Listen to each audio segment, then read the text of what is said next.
Went out of fashion. The bikes now, all carbon pretty much. There's a few aluminium bikes in the peloton, not that many. Some go peloton, neither are there any steel bikes in this peloton whatsoever.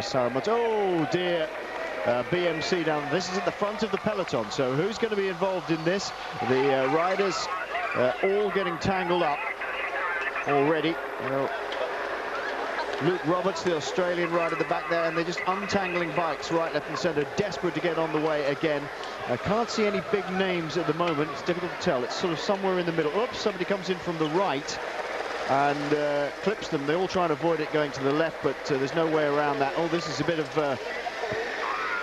a panic here, Sean. They don't want to get dropped here because it'll split apart with 110 to go, and they'll be fighting to get back on again. Yes, well, it's all about, staying up in the top 30, not having to fight to get back in. And as we can see there up front, it happened, and a lot of panic. The guys who are further back, halfway down the peloton, they just take the field and start running and get out in the front. And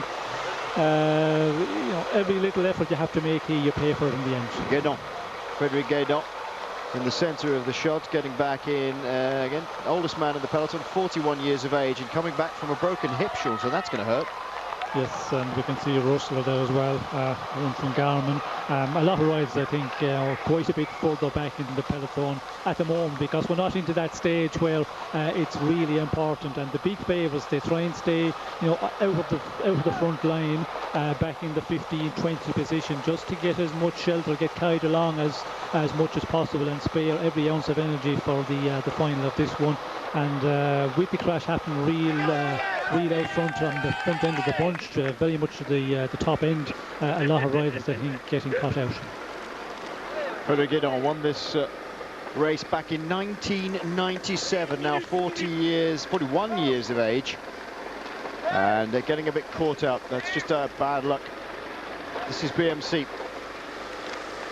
The breakaway has just got onto the section 20 of Pavé at Fameux to Querenang. 1.2 kilometers, fairly easy section. The peloton itself remains 4 minutes and 30 seconds behind them, with BMC leading them along at the moment. Alessandro Ballan, their big guy at the moment. Okay, let's go back to the technology they use on the bikes now. Sean, nearly all the bikes are carbon. A couple of riders in each team opting for aluminium bikes, but they do try and bring in little things, each manufacturer. I noticed that Bonen's bike's got new straight forks on it for this race. At least they've been trialing them in the last couple of races. A lot of the what they call lawyers' lips in the United States, the safety tags on the forks are all filed out. They're ready to get the wheels out very quickly indeed, and put them back in again. Double bar tape maybe, but there's not a huge amount done compared to what they used to be done to bikes. Sean, what did you do in your day? Oops, it's one of the Nissan Radio Shack Nissan riders, the right-hand side, who hits the bank and goes down, and then that causes the pile-up. Yes. Or was it a Green Edge rider? It's very difficult to tell, actually. I think it was a Radio Shack Nissan rider who went down first of all. He's at the bottom of that pile somewhere, I'm sure. Let's go back to the technology. What did you ride in your day, first of all? What special things did you do to this? Well, I think the most important special is for the Paris-Roubaix tyres, where you have a wider tyre, a 24 or 25, where normally in the races they have 23s. So the tyre is a little bit higher, it's wider, but it's also a little bit higher than the normal tyre you would in the normal races, and that prevents the inner tube getting pinched, because on the cobbles you cannot ride your tyres pumped as you would in a normal race. You have to ride them much softer, and depending on the weight of the rider, they calculate that. And if you have them soft, there's always the risk of getting the inner tube pinched. So that's the reason you have this higher tyre. But apart from that, there's not any miracles in Roubaix for the Roubaix race. We've seen it over the years. You talked about Ducol Lassalle. He won it on a suspension fork 1 year, but it was a short-lived thing. I think we had it for about 3-4 years. The taping of the bars, you can do that where you put a little bit extra taping just to limit the shock going up through your arms a bit more. But if you look at the bikes this morning, I think there'll be a lot of bikes with just normal one handlebar tape, and off you go. And it's all about knowing how to ride over the cobblestones as well. I think a lot of people, when they go over the cobblestones, they just hold on to the handlebars too tight, and if you do that, well, then all the shocks goes right up through your body. So you have to relax a bit, and that is part of the tactic of riding over Roubaix, to be relaxed. Hold your bars, pretty tight, but you're not locked on them, because if you do that, you're just going to get pains everywhere in your hands, in your fingers, and your arms, and you're not going to last in the Paris-Roubaix. But the problem is for the sportive rider, and I've seen it last year when I did do the sportive Roubaix, the Roubaix race here. People were just, very nervous, and if you're nervous, well then it's difficult to ride over in a relaxed style. Yes, indeed. Well, we'll talk about setting your bike up for cobbles in just a second. We're going to take a short break. It's 108 kilometres, and the group is split to pieces now following that crash.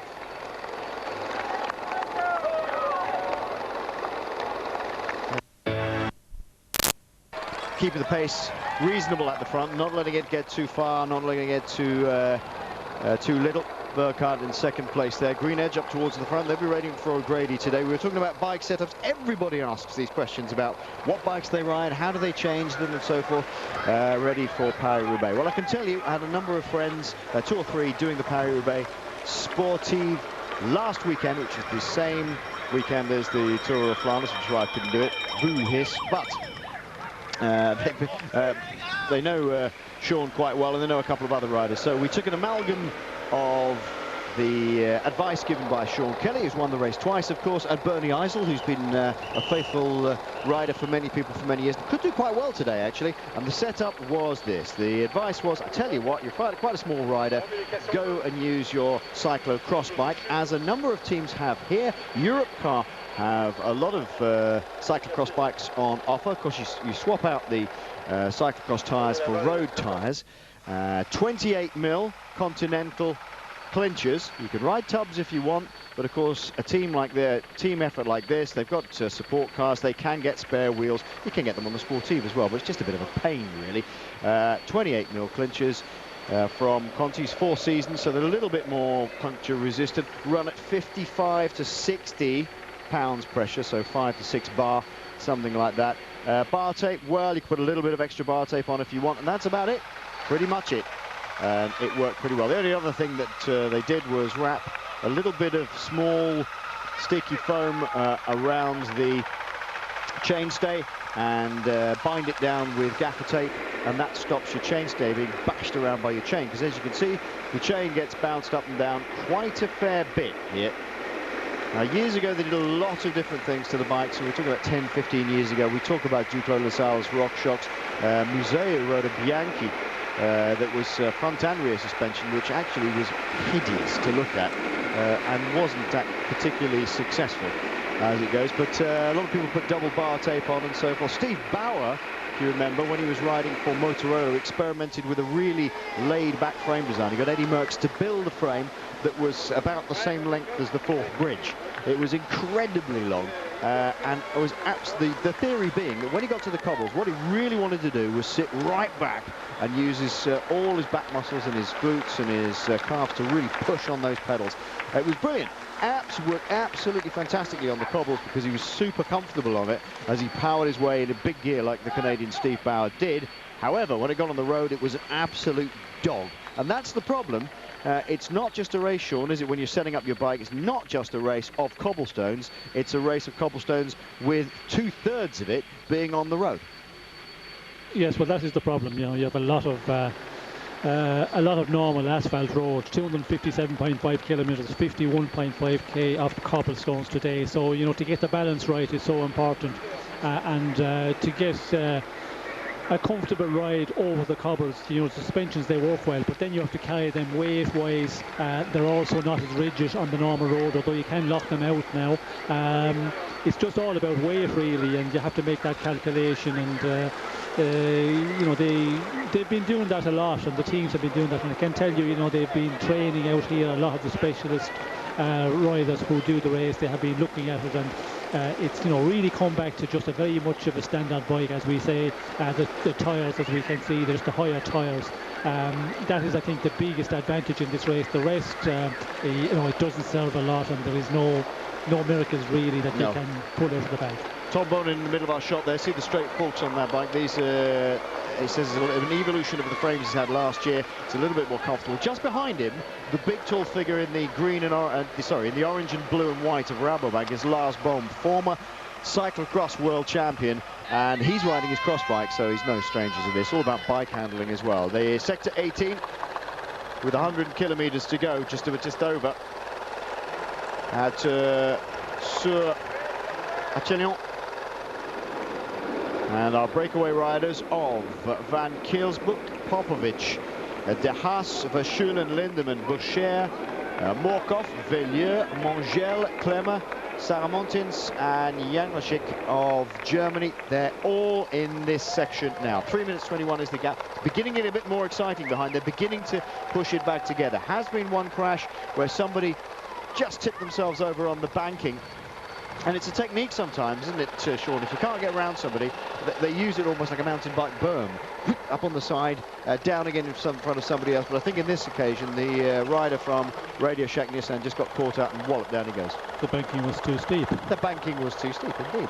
Yes, and it's caused a lot of problems here. We can see there just moments ago, Posato is in a group who's chasing to get back on, and I think the peloton is in 3 groups at the moment, and it is started to up the pace a bit, and you know, a lot of the teams know that some of the riders are cut out. They're a little bit off the rear in another group, and they up the pace just to put them under a bit of pressure, maybe put them into a bit of a panic situation. So at the moment, we've just seen there the groups. There were not much between the 3 groups which were on the road, and we have the break, of course, out front, but the main peloton seems to be broken in three groups, but not a great gap. I think about 15 seconds between each group, so it should all come back together again. But it definitely have, I think, speeded up a bit, because the gap is coming down 3:10 at the moment, where it was hovering, you know, over the 4 minutes. I think 4:10 was the advantage. I think the maximum advantage we had in the earlier part of the day when we went on to the first sections of cobbles. Let's have a look at then who are the big favourites here, Sean, for today's race, because last week's Tour of Flanders changed everything. Changed absolutely everything when you look at the Spring Classics. Fabian Cancellara was coming in fantastic form. His luck ran out. He'd had crashes and punctures in the Harelbeke race, one crash in a very similar circumstance in the feed area, and now Fabian Cancellara is out of the picture. Tom Bonin, the big favourite, his main rival, and it opens up the race to so many different possibilities, completely different this year. Yes, well, it makes the race better for, or easier, let's call it, for some teams and for some riders. Other ones would prefer it with Cancellara. For Tom Bonin, for example, I think you know, it plays into Tom Bonin's hands to win this race. He's a better opportunity than if we had Cancellara here. You know, there's no denying that, because Cancellara was in such great shape. We see him coming into the Tour of Flanders. But for the likes of Ballan, he would like Cancellara here to make the race really difficult, because he wants to break it up and not come to a sprint.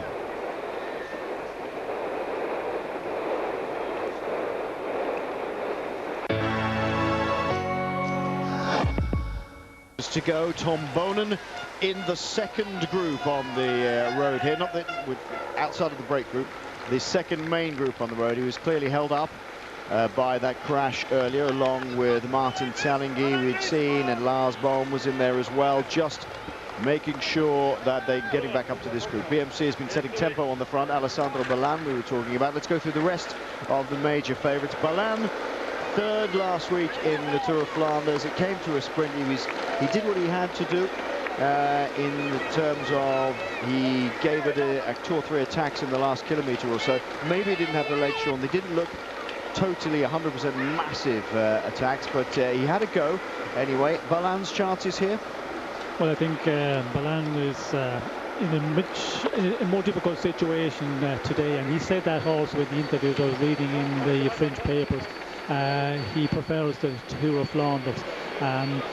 And as I said just before we had our break there, I think he would like to have a rider like Cancellara here, who would make the race really difficult on the cobbles in the final part of the race, and that's what Ballan needs. Where today, you know, he's going to have to do a lot of the work himself, because he has to try and get away on his own if he have a chance of winning this. Because if he arrives in the finish with the likes of Tom Bonan, with a Pozzato, you know, he has no chance in the sprint of taking it. So that's it's a difficult situation for Ballan, but you just never know in the end, you know, what way the race works out. He's certainly in good form, and that is the most important thing, and the morale will be really high after his performance, because he did attack a lot last week, but you know, Bonan had him covered every time in that final number of kilometres. He was on him immediately, and he never got any sort of an advantage at all. What about Filippo Pozzato then? People Pozzato. Keep a look out for his helmet, by the way. He's got a little sticker on it with a picture of Franco Ballerini on it. So Merci Ballero on it, which I noticed today, as in sort of honour of the late Franco Ballerini, who won this race, of course, and was the Italian national coach. A very popular man in Italy amongst the riders anyway, and he was killed in a rallying accident. He was co-driver, I think, in a rally car, but near his home a couple of years ago. So look out for that on his helmet. But Pipo Pozzato, I thought he looked the strongest, you know, last week in Tour of Flanders, Sean, but he could get the measure of Bonan in the last few meters. Did he leave it too late? Because Bonan's obviously got slightly better, or a better sprint, but Pozzato can sprint. Did he just leave it too late? Well, I think if you look back at the sprint, Ballan, he attacked, or he went into the sprint quite early with Bonan in his wheel and Pozzato in the wheel of Tom Bonan. So for Tom Bonan, he had a lead out as such from Ballan, and then he just took it up at about, you know, 180, 200 metres out, and that was the perfect position and the perfect running for Tom Bonan. And when Bonan takes it up, of course, he is very powerful. Pozzato stayed in the wheel and, you know, did not really look like he was going to challenge him at all. I think Pozzato, he just played the cards in that final kilometres of Flanders. Leave Bonan do all the chasing if Ballan attacked, and that was the case, and then try everything in the sprint, but he just wasn't good enough in the sprint to really give Bonan a big challenge. There is Filippo Pozzato moving up towards the front of this group. Also Greipel going around the outside as well. Tom Bonan. This is the group of big favourites who are making their way back up towards the front. They were split after a crash on the side of the road. Just people being held up and getting bikes all over the place and picking pedals out of spokes. Ian Stannard also in that group. That's another man who I hope could do a ride today. Stannard is so strong. Really strong. And just waving the flag for the UK there for a minute. Hey, wondered why he was moving up around the outside. Andre Greipel. Well, that's a long way to go out for Andre Greipel. 97 kilometres, not quite sure what he's about, but there we are. He's gone ahead unless he has some particular reason. And the big German sprinter getting across. Well, I think he's just trying to make across to the front group just in case, maybe, Sean. Well, to make it across the front group to over 2.5 minutes is going to be, you know, a big effort, and that sort of effort, you know, you pay. I think you pay more for it in the end. We're coming to the point, of course, through the Arenberg. I think a lot of riders will be thinking of that, and if you're concerned about getting across that section, maybe try and get a little bit ahead of the main peloton, but you have to make the calculation also. The effort you're going to make, you know, you're going to pay for that in the final, and if you get you know, pulled back before we get to Arenberg, well, then you're definitely going to pay for it. But some riders are so nervous of the Arenberg section that they try and get away, and I'm surprised that Greipel is doing it, because he's a rider. He's a big, powerful sprinter, a strong rider. He should be, if he's on form at all, he should be able to stay up at this stage of the race. In the very final, it's a different. It will be a different case, but I think he just knocked off his effort here for some reason. Yep. It looked like he was giving it a good go, and he took off at the front of the bunch in the beginning. Yeah, I'm not quite sure what he was about, but maybe he was just testing to see what people were doing. This is BMC riding on the front of this group now. BMC, we talked about Alessandro Ballan.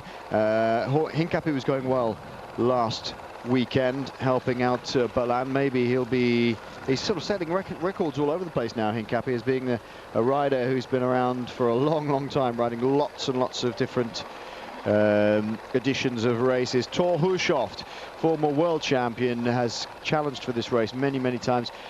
He must only be a very dark horse here, because I know some American colleagues, or American television station colleagues, it's Paul Sherwin and Phil Diggett doing the commentaries, having Thor Hushovd as an outsider here, Sean. I can't see that happening somehow. He wasn't going well last week. No, not going well last week, and we've seen Thor Hushovd in the past not going well maybe in the earlier semi-classics, but still coming in pretty good shape at the Tour of Flanders time, and then putting in a good performance in Paris-Roubaix. This year hasn't been the case. I think he's a little bit further off in his form, and in the Tour of Flanders last week, I would reckon he was disappointed with his performance, but you know, he can come round very quickly. We could see him there. We should see him there in the final today, but I think to be up there and to challenge for the win, I would be surprised if we'll see him doing that. I think it'll be just a little bit too much for him. The other star, of course, of BMC, the other classic star, Philippe Gilbert, is really trying to get himself together for the Ardennes Classics. That starts after these. These are the Flemish cobble classics, and they're different riders generally different riders who ride these to the Ardennes Classics, because the Ardennes Classics favour guys who are a little bit more all-rounders. They can climb a bit better, perhaps. Some of these guys can power up short slopes, like on the Tour of Flanders, but they find it a bit more difficult with races like Liège-Bastogne-Liège or Amstel Gold or something very similar. So they're different types of riders. People already riding and going, where's Philippe Gilbert? Well, he's not really as suited to these as perhaps the Ardennes Classics. He's also, remember, a Walloon, which means he's a French-speaking Belgian, and the races on that side of the country in the Ardennes are more important to him than others. There's Edvald Bosenhagen. You can't ride every single race. There are riders, however, who have won races in all conditions. Sean being one of them, sitting next to me. Sean, it is very unusual, though, isn't it, especially in the more specialised age now, to have riders who can win a cobble classic like Tour of Flanders or Paris-Roubaix, and then go on and win Amstel Gold, Liège-Bastogne-Liège or Flèche Wallonne. Yes, well, it's got more specialised, and you know, for the classics, the cobble classic, the Ardennes Classics, you see different riders winning them now. It's rare that you see a rider winning a Tour of Flanders or Paris-Roubaix and then going on to win a Liège-Bastogne-Liège or an Amstel Gold race, and that is just a change of the times. You know, in the mid-80s, when we had, you know, Bernardino, we had Laurent Fignon, they were all contesting, Eno contesting for Paris-Roubaix, not many times, but certainly Laurent Fignon did, and then he was there very much in the Ardennes Classic, more in the Ardennes Classic. I did it myself. I won, you know, a Paris-Roubaix, won Liège-Bastogne-Liège, and that is the change of the times, really, because now you know, the level, I think, is that much higher. They race so more aggressively in the earlier part of the race. If you look at today's race, in the first 2 hours, you know, 47 average in the first 2 hours of racing. That is amazing. You know, an amazing speed they go when you look at the distance of 257 and over 50 kilometers of cobbles. And that's all because, you know, the riders, they just prepare specifically for those style of races. Sylvain Chavanel, the French champion at the back, an outsider, very much so, in terms of a good outside bet. Bonin is the big favourite. That gives a little advantage and disadvantages to other riders. It's a fantastic sport, this. I mean, it really is unbelievably complex and subtle, and changes with every pedal stroke. The tactic has to change all the time. Tom Bonin is the big favourite for this race. All eyes will be on him, and that means that Sylvain Chavanel, as the French champion, riding for Omega Pharma Quick-Step's got to work to help his team leader Tom Bonin, as has the man from the Netherlands who's been going really well, Nicky Terpstra, and the rest of the team have.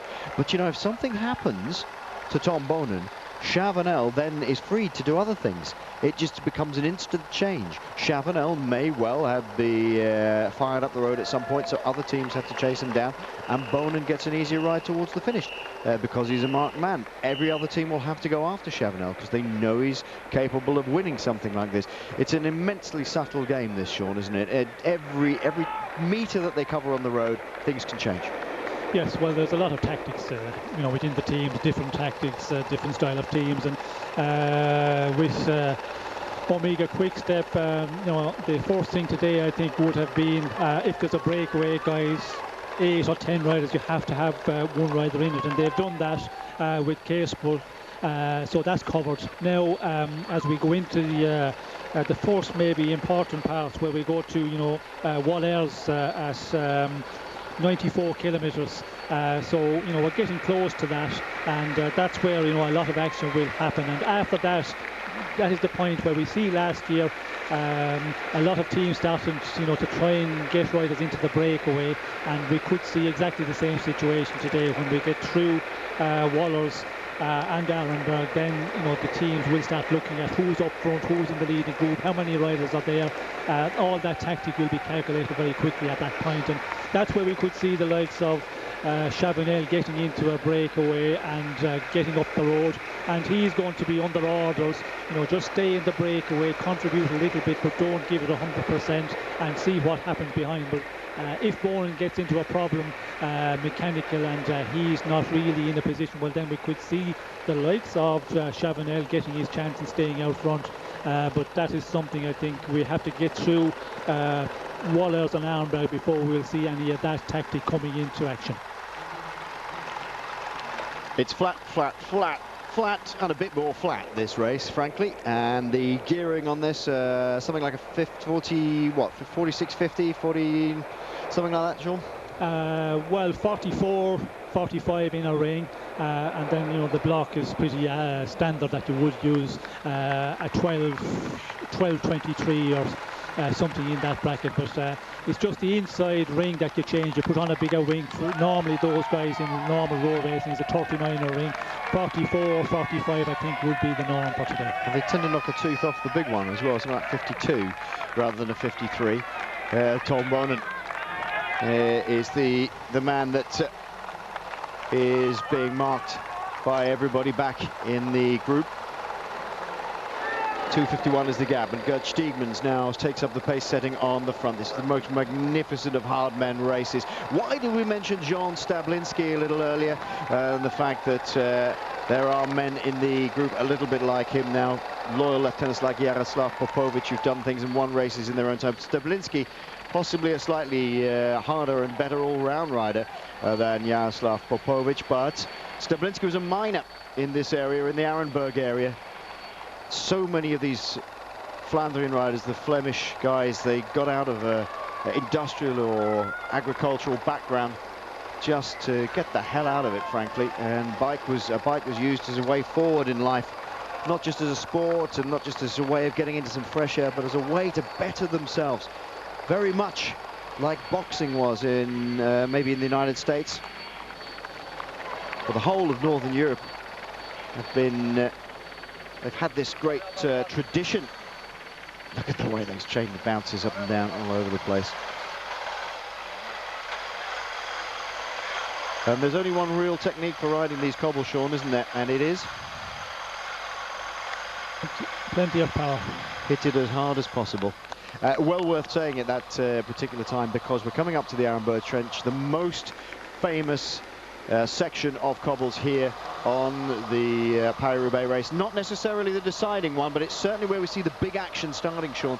And if you speak to any of our colleagues and the guys who won this race, Magnus Backstedt, for example, who won this race for Sweden quite a long time ago now, but a big rider and a good lead-out man, and did quite a lot of good sprinting in his time as well. But Backstedt winning in 2004, the race was just slightly longer than it was this edition, at 261 kilometres. But he said you get into the Arenberg and it's like a lead out for a sprint, Sean. You're going absolutely flat out. Yes, it's exactly the same as a sprint. Everybody wants to be up in the front, 25 riders, and it just goes faster and faster as you get to the Arenberg section. So it's exactly the same as a sprint, and we can see on the front end of the bunch the Omega Quick Step riders, Stiegmans appearing there, and it's the first moment where you have to, you know, be careful in the race. You have to make sure your leader is in a good position. It's not a place where I suppose you can win the race, but you can certainly lose in Arenberg. And to get through this section, you know, in a good position, That is very important for the likes of Bone, and they're doing a very good job. And we haven't seen Quickstep doing anything until this moment. We have seen Sky doing a lot of pulling, we have seen BMC doing a lot of pulling earlier on, but it's really at this moment that you have to be in control of the situation on the front end of the main bunch. And here we go, the pace is being upped now. Under 100 kilometres, we're under 90 kilometres to go now to the finish. It just runs out of time. It's so much to talk about in this race. It's a fascinating race with a marvellous history. The very first winner, Josef Fischer, in 1896.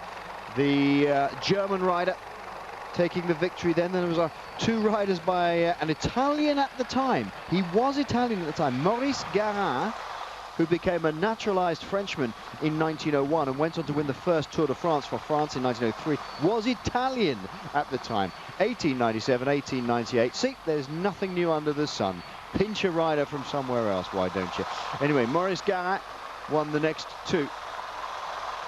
And everybody who's anybody has won this race at some point or other. Rick van Steenbergen won a couple of editions, 1948, 1952. Really huge names have won this.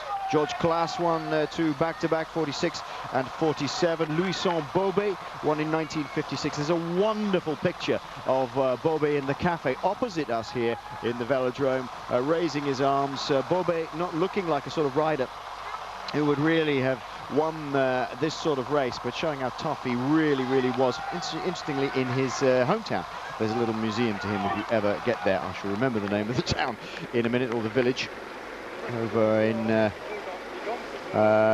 in Brittany. The rider getting tailed off the back there is Jurrit Zagen, the older brother of Peter Sagan. Peter Sagan not riding here today, for all those people who said, where's Peter Sagan? He's not here today.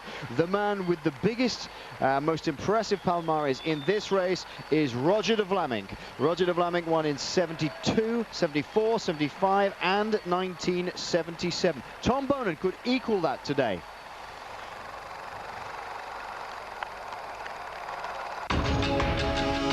.9 kilometres to go. Two-time winner of Paris-Roubaix sitting next to me, Sean Kelly. 3 times a winner was Johan Museu. Johan van Summeren is the defending champion, riding for Garmin Barracuda. They are notable from their absence at the front here at the moment. Fair enough. Doing another job, or waiting at the moment.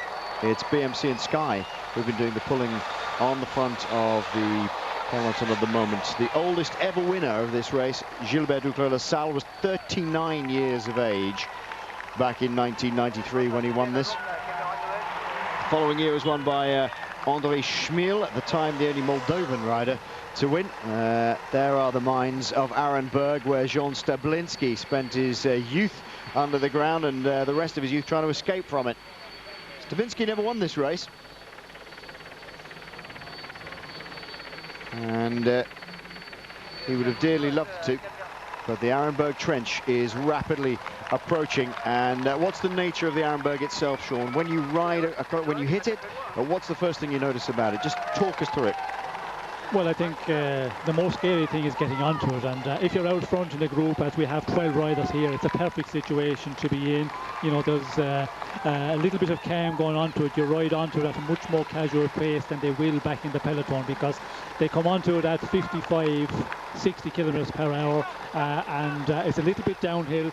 So, you know, when you come onto the cobbles, that's rate, it's very scary. The conditions today are dry, so, you know, that's a little bit more safe. But when it's wet, it's just such a scary place to be. And I think everybody is scared. If anybody tell you out there they're not scared, I think they're telling lies, because you have to be the way everybody is pushing proposition. And, you know, then the Arenberg, it's a very, very difficult section. It's a long section.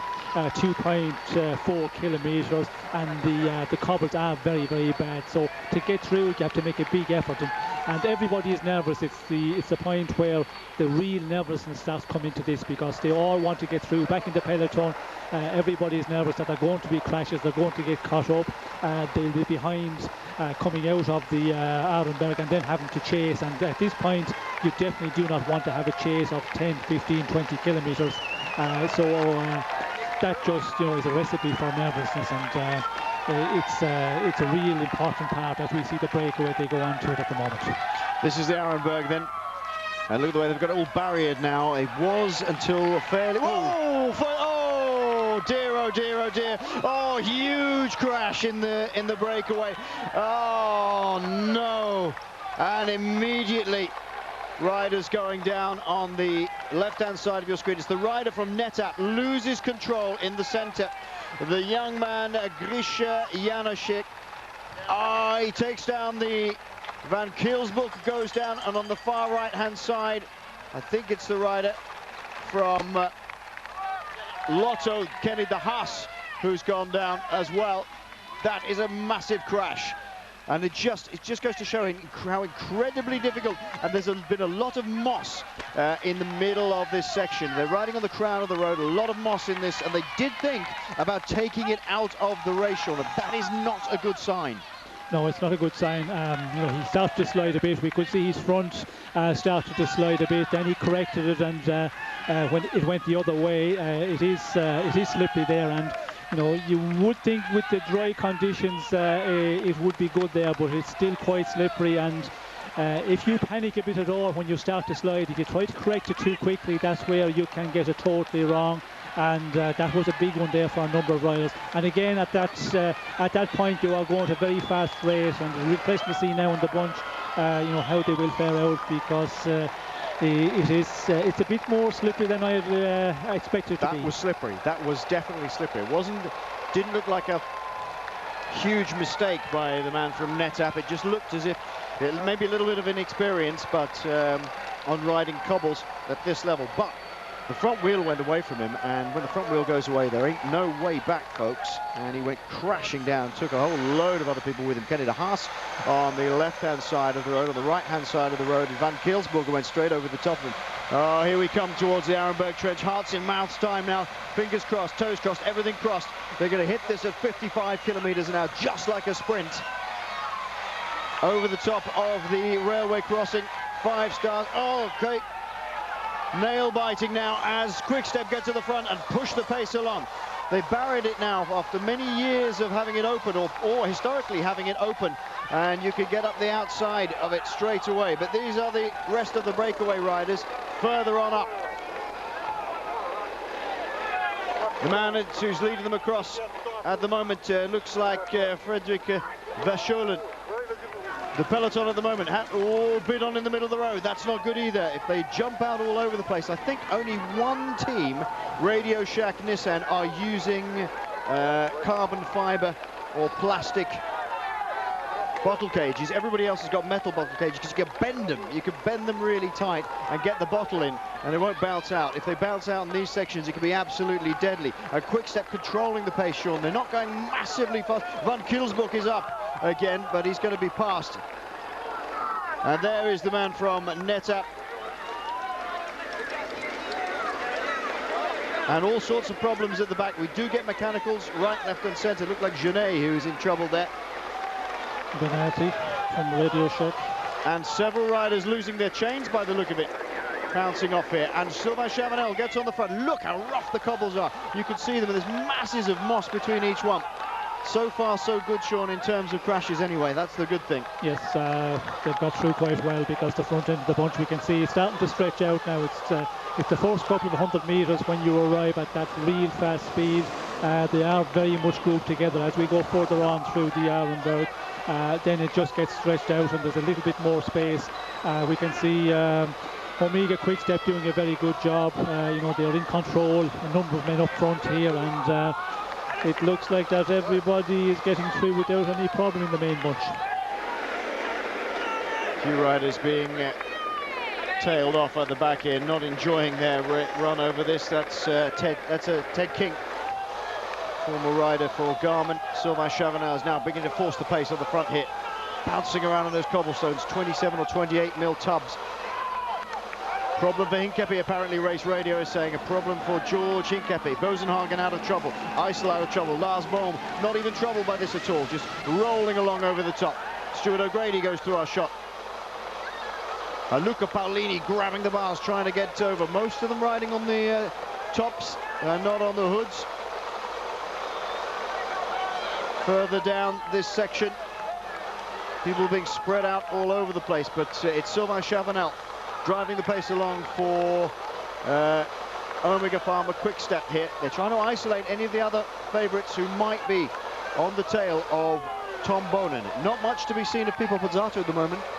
No, nothing of Pozzato, but there's a lot of the favourites in here, and I think Omega Pharma Quick-Step just keeping the pace high here, with Chavanel just keeping it going here. Get through this section and get Tom Bonen especially through, and get through with as many riders as possible, and then have a look at the situation when you get out of the Arenberg section.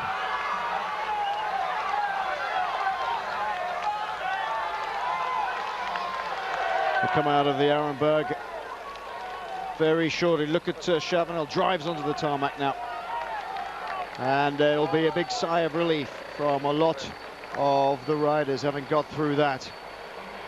People being picked up now by the main group. There's a feed station directly after the Arenberg. I sometimes wonder whether they shouldn't pull it back just a little bit, because some of these guys are just thankful to get through, Sean, aren't they? And let alone think about grabbing a bottle on the way through. 80 kilometers to go. 1:44 now is the gap, and a big crash in the break involving Grisha Janosch of Team NetApp, and also going down very hard indeed his compatriots Guillaume van Keelsbolt from the breakaway and Kenny de Haas on opposite sides of the road, but it just set up that sort of reaction. Luckily the rest of the peloton, it seems, getting through. A couple of mechanicals, some chains coming off, maybe a puncture or two, but everybody staying upright, thank goodness. Michael Morkov in the break, and these guys are well aware they've lost a number of their riders now. 1:46 is the gap. Dirk de Mol won this race back in 1988 from a breakaway when everybody looked around them and didn't chase him down.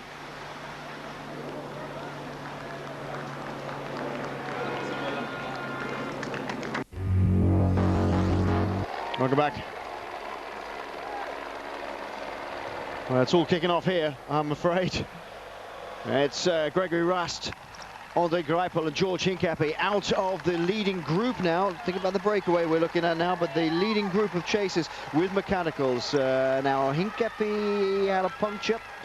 Greipel and Rast, we're not sure why they're out of the group now, but there's only about 35 driven on by Quick-Step at the moment. Race Radio are having 60, but we've just seen a shot of about, what, 35 riders? No more.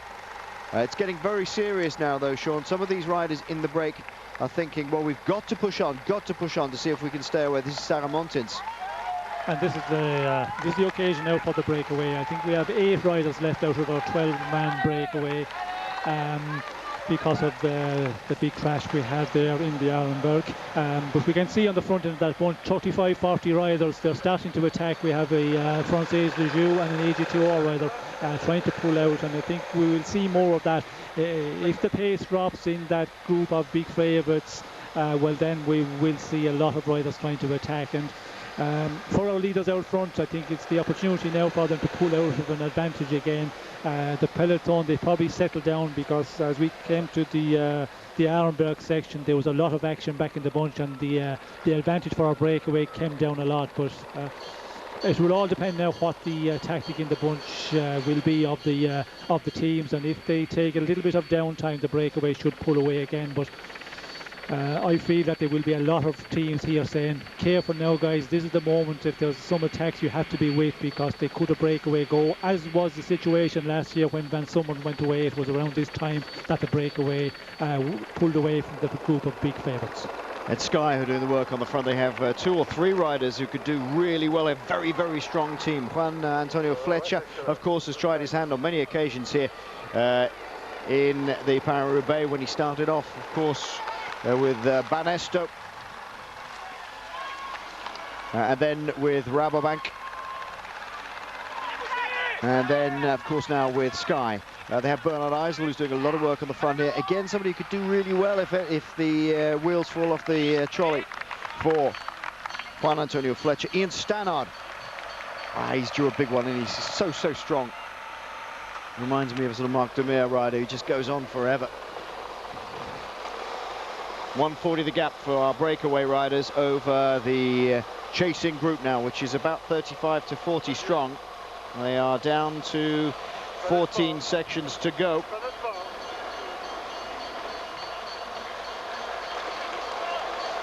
There is Alessandro Ballan in that chasing group, sitting behind, I think, Lars Bohm, is it not? Maybe not. Nope. Certainly not on a cross bike, so that won't be Lars Bohm. 1 minute and 34 seconds.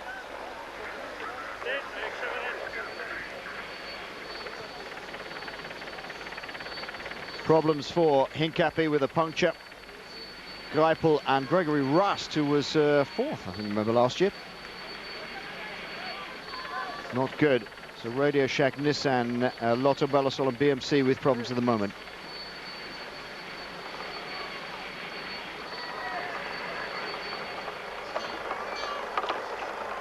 Welcome to Paris-Roubaix live here.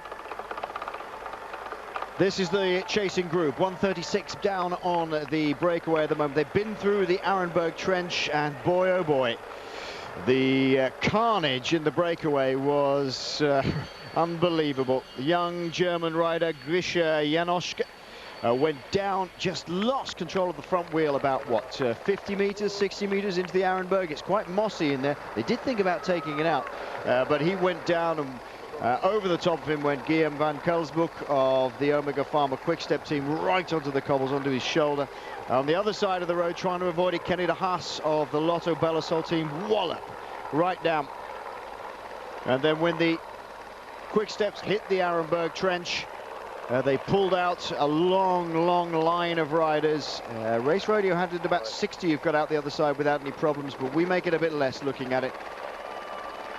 And Quick-Step, Omega Pharma Quick-Step hoping to sort of drive this one on along. But BMC have had one problem. One of their key men, one of their key lieutenants, has had a puncture in the Arenberg and are now struggling to get back on because the pace is going to be high all the way now. George Hincapie, also Andre Greipel, the leader of the Lotto Belisol team. He had a puncture, we think.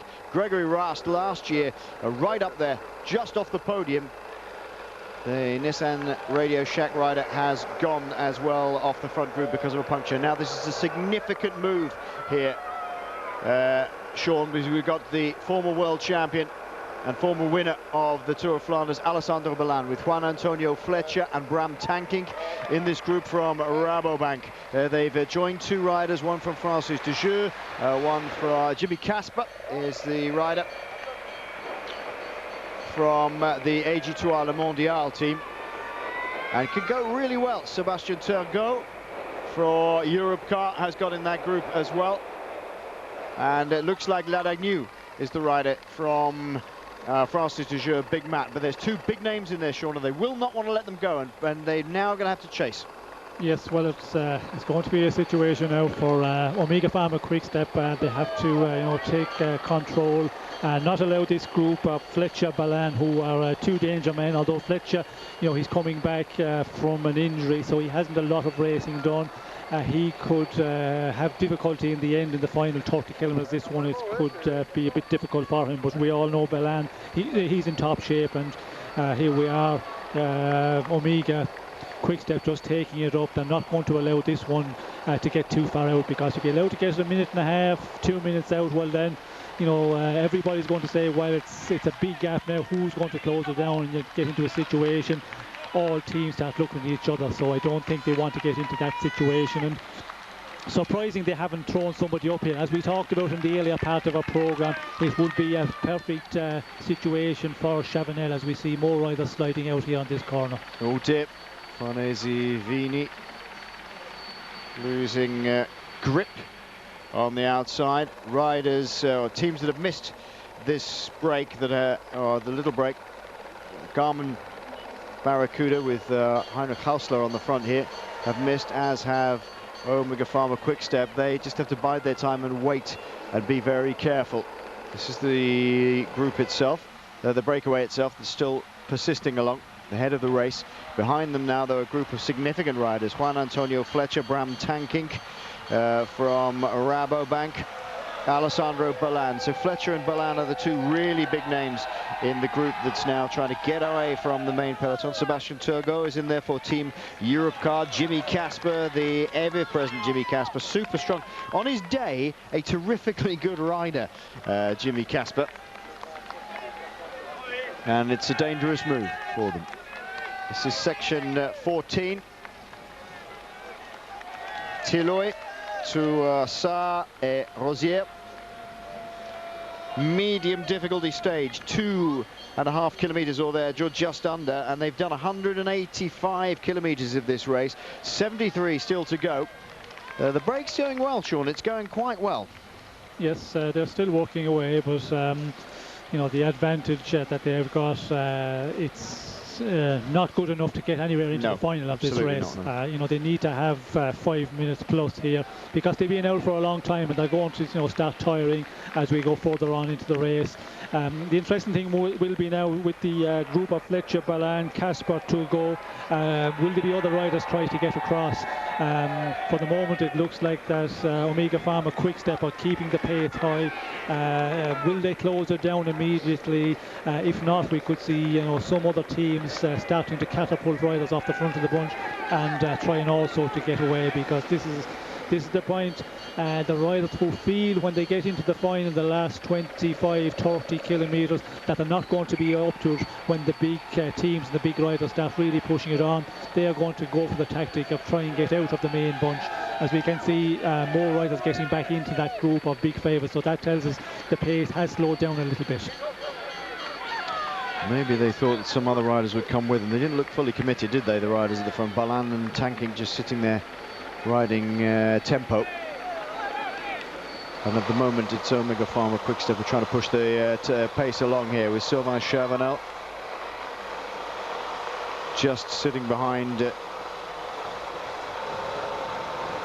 I think Stan Vandenberg. And they're pushing on.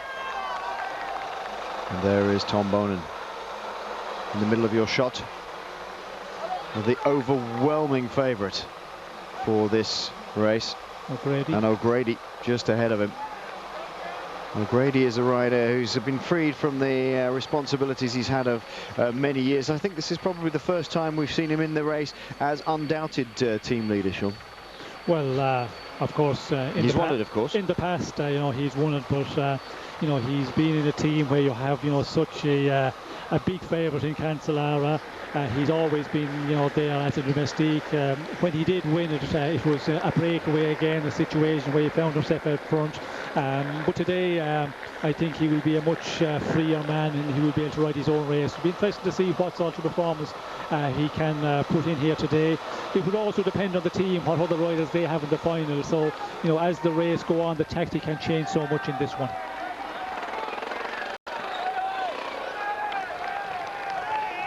"52 seconds, under a minute for our remaining breakaway riders. 71.5 kilometers to go. For those of you who joined us on British Eurosport, you were with the podiums at the World Track Championships in Melbourne, which I've enjoyed doing this week with Tony Gibb. The Arenberg Trench has, as per usual, seen the big guns starting to fire off, but we had a bit of problems with the breakaway riders as they hit with about a 1.5 minute advantage. Grisha Janoschke, the German.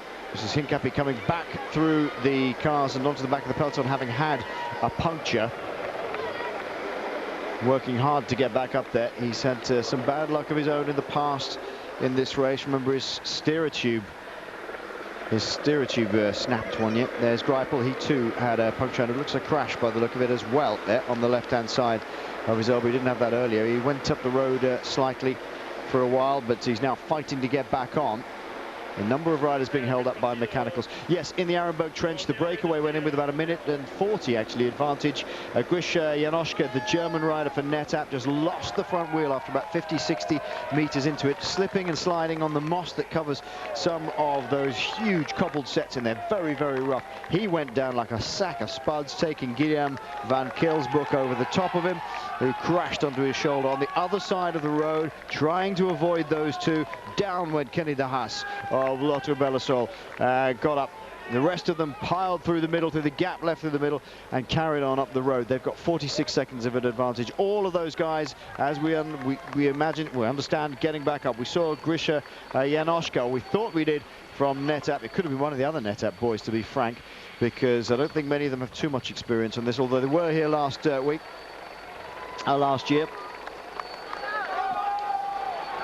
The back end of the Arenberg Trench, some significant riders trying to push on and keep the pace high.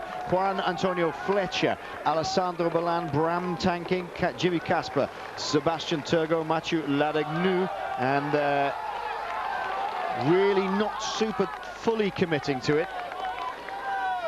These are riders trying to make it back through the group. Hincapie, he's almost upon it, but it's so difficult. There's a Sylvain Chavanel, the sort of joker in the pack, really, for the Omega Pharma Quick Step team. Right, for those of you who are interested, Junior Paris-Roubaix has been on as well. The Junior Paris-Roubaix results, the provisional results, you want to hear them, was won by the Dane Mads Schmidt. Mads Schmidt taking the win. He had almost a minute over Anthony Turgis, the French rider. Britain's Jonathan Dibben, a fine third place, so a bronze medal place for him. And that is the 1-2-3 provisional for the Junior Paris-Roubaix race, won before by some Brits as well, remember. Andy Fenn won the Junior Paris-Roubaix. Mads Schmidt of Denmark wins by 56 seconds over Anthony Turgis of France and Jonathan Dibben. Coming in, there was also Martin Ottenkar, Marcus Holgaard and Joachim van Reyten, all came in at 56. There was a sprint for that, which Turgis won ahead of Dibben, but that was a fine ride by Mads Schmidt then, riding away from everybody else. In Junior Paris-Roubaix, whoops, that's what we see a lot.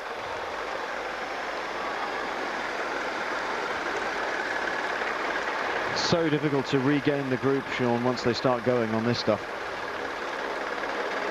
And Hincapie having a real problem trying to make up the ground to get back onto the group.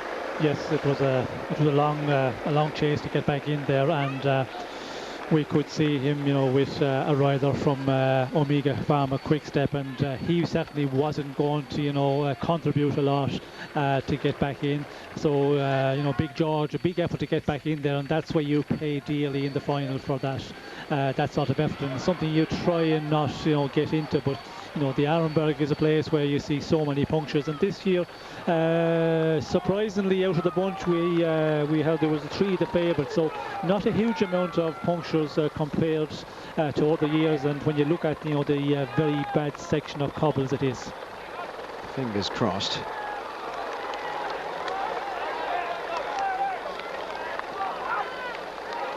And look at the roughness of these cobbles. Only way to ride is on the centre line here. This is the group. Oh, it's Martin Wijnants. I thought it was Tanking. Wijnants of Rabobank, the Belgian rider. This is the group that made a move to try and get away. So we have Wijnants in for Tanking, but all the rest are okay. Wijnants has been in pretty good form, actually. Haven't got much of an advantage. They're keeping the pace rolling, Sean, but they're having to work behind to catch them. Yes, the pace is quite high in the main bunch of favourites. We can see there, you know, a long line of riders, and it's Stegmans who is, you know, keeping the pace very high, and Chavanel taking it up here. So they are concerned with that group of Fletcher, Balan, Wijnants, Casper. They're not, you know, not hanging about and allowing it to, you know, get any substantial advantage, and they cannot afford to do that. We can see they're just about coming back on this group of 6 riders. Yep, and they're going to keep driving along as well. Straight around the outside, past Martin Wijnants, and there's 1, 2, 3, 4, 5, 6 riders make the junction. Fletcher, he gets in there.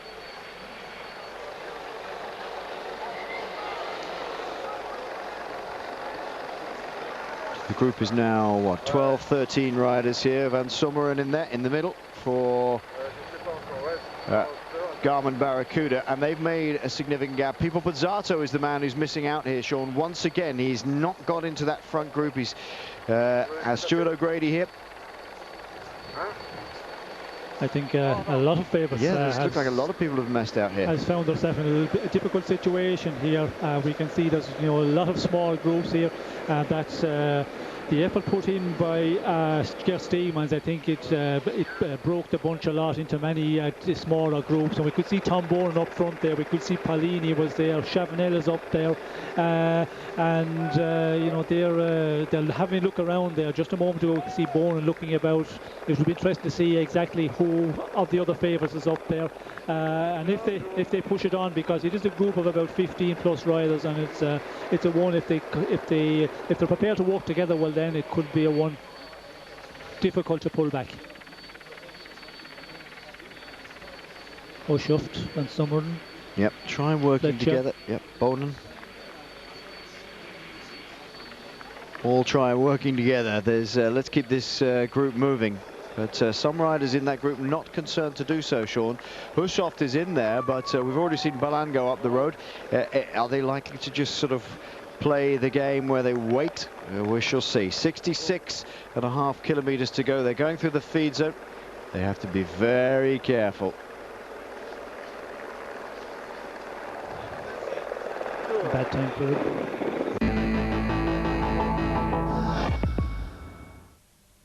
All across Europe, it's time for action. It's time to play. Are you ready for a new fitness experience? You'll find it's all about competition, community, and camaraderie. Visit the website and experience the CrossFit difference. The sport of fitness has arrived. Register for the Reebok CrossFit 2012 Fitness Championship. Join us on thebox.eurosport.com.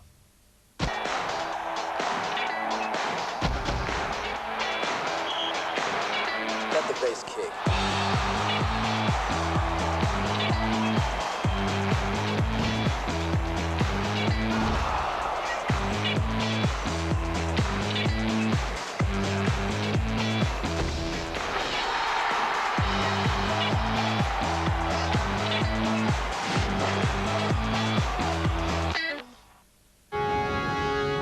Follow the score of your favorite team live and find the latest results and features with Eurosport's Live Score. Hey, ihr von Zalando, was habt ihr getan? Jetzt auch noch Sportklamotten, Schuhe, Jacken, Shirts. Mein Mann dreht völlig durch.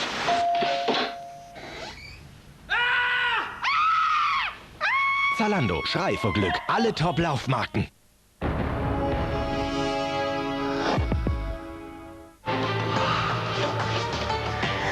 Race day fever, with all the colour and all the frills, and all the tensions and all the thrills, on one of the biggest occasions of the year. Tuesday at 23:30, horse racing time with the Dubai World Cup on Eurosport. Horse racing time, in association with Longines.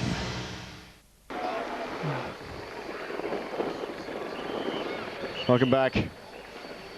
The pressure is really coming on here. Look, Sylvain Chavanel just zipping out of the leading group of riders, trying to force the place along. That's quite a concerted effort by Chavanel to get away, and he's taken a number of riders with him. But right at this point, live, we're just looking at what was happening when we're on the break. Right at this point live, Chavanel is still trying to push on a little bit. He's eased back somewhat to the back of the group here. They're in sector 13, and Chavanel sitting on the back of a group of 4 now.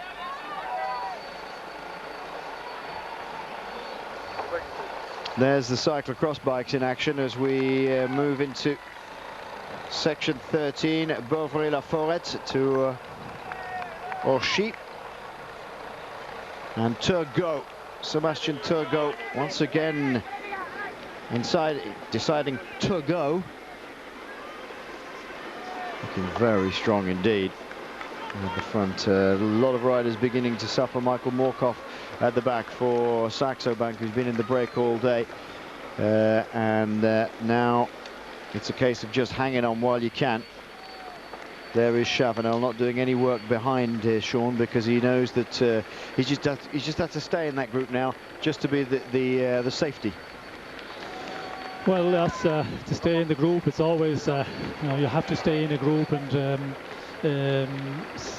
just see what's happening out front. But I think you know, as we know in bike racing, in the group is the place to be, although on the cobble sections it's always a little bit more difficult to stay in the wheel. But then when you come off onto the normal road, it's a huge advantage to be in the group and in the to get carried along. But we can see up front here that Chavanel is he's the man who is doing you know, a good move at the moment, trying to get out of the group. We could see there just before we went to our ad break, we had a group with Bonan and a number of the other favourites. They were starting to look at each other, and immediately Chavanel went in the attack, and he's taken a number of riders with him here. And you know, this is the moment to try and do that for Chavanel. And I think within Omega Quickstep, you know, they know that everybody is waiting for them to take control of the race. They're all looking at Bonan, and Chavanel just, you know, it jumps on the opportunity. Yeah, it's a good thing for Chavanel to do, just get away.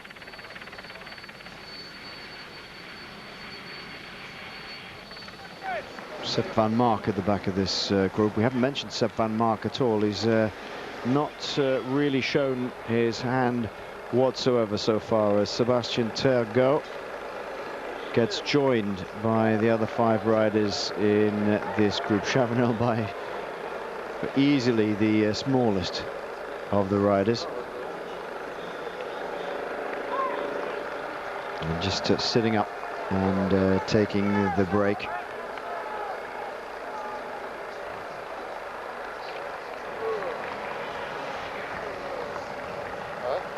Ladagnou from Francis de Jeux says, well, we don't want to knock off the pace as 2 other riders try and get across as quickly as they possibly can. These are the 2 riders chasing at the moment. It's Edvig Kammerts, the Belgian rider from Cofidis, and got with him Martin Tjallingi, one of my outside bets today for a place. We were talking about it on the way in, and I said Tjallingi for a podium place, but you didn't quite agree, Sean. Tjallingi not necessarily, you said, particularly tactically astute.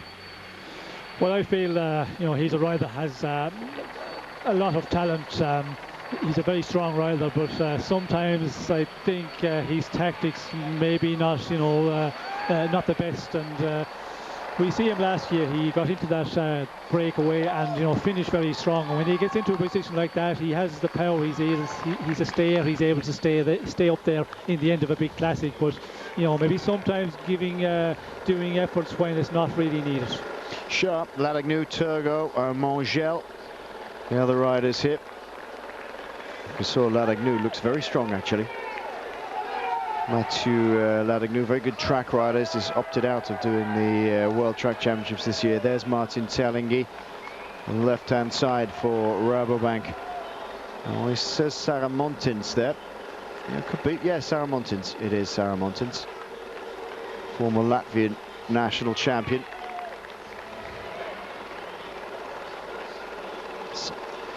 Sarah Montins had been in the breakaway already today, so obviously feeling very strong.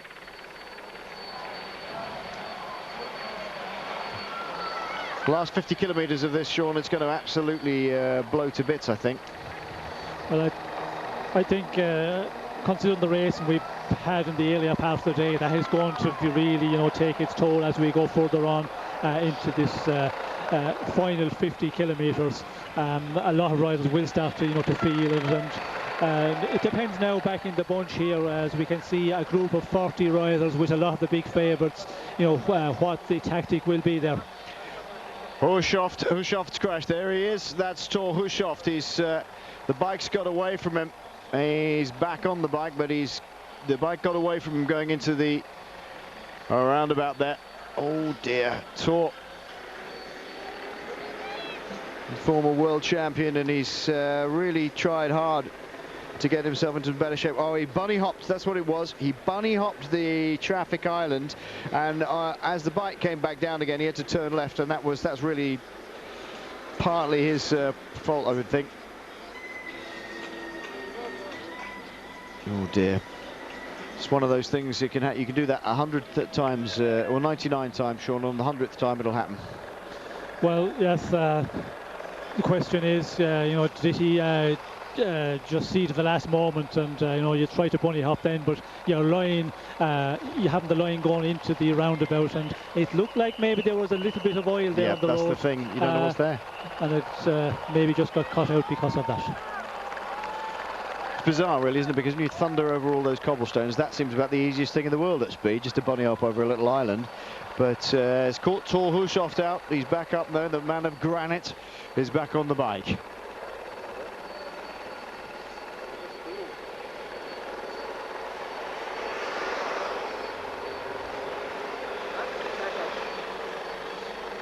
Sebastian Turgot is pushing once more at the front. He wants to have a go at this, so maybe he's trying to set something up for one of his teammates.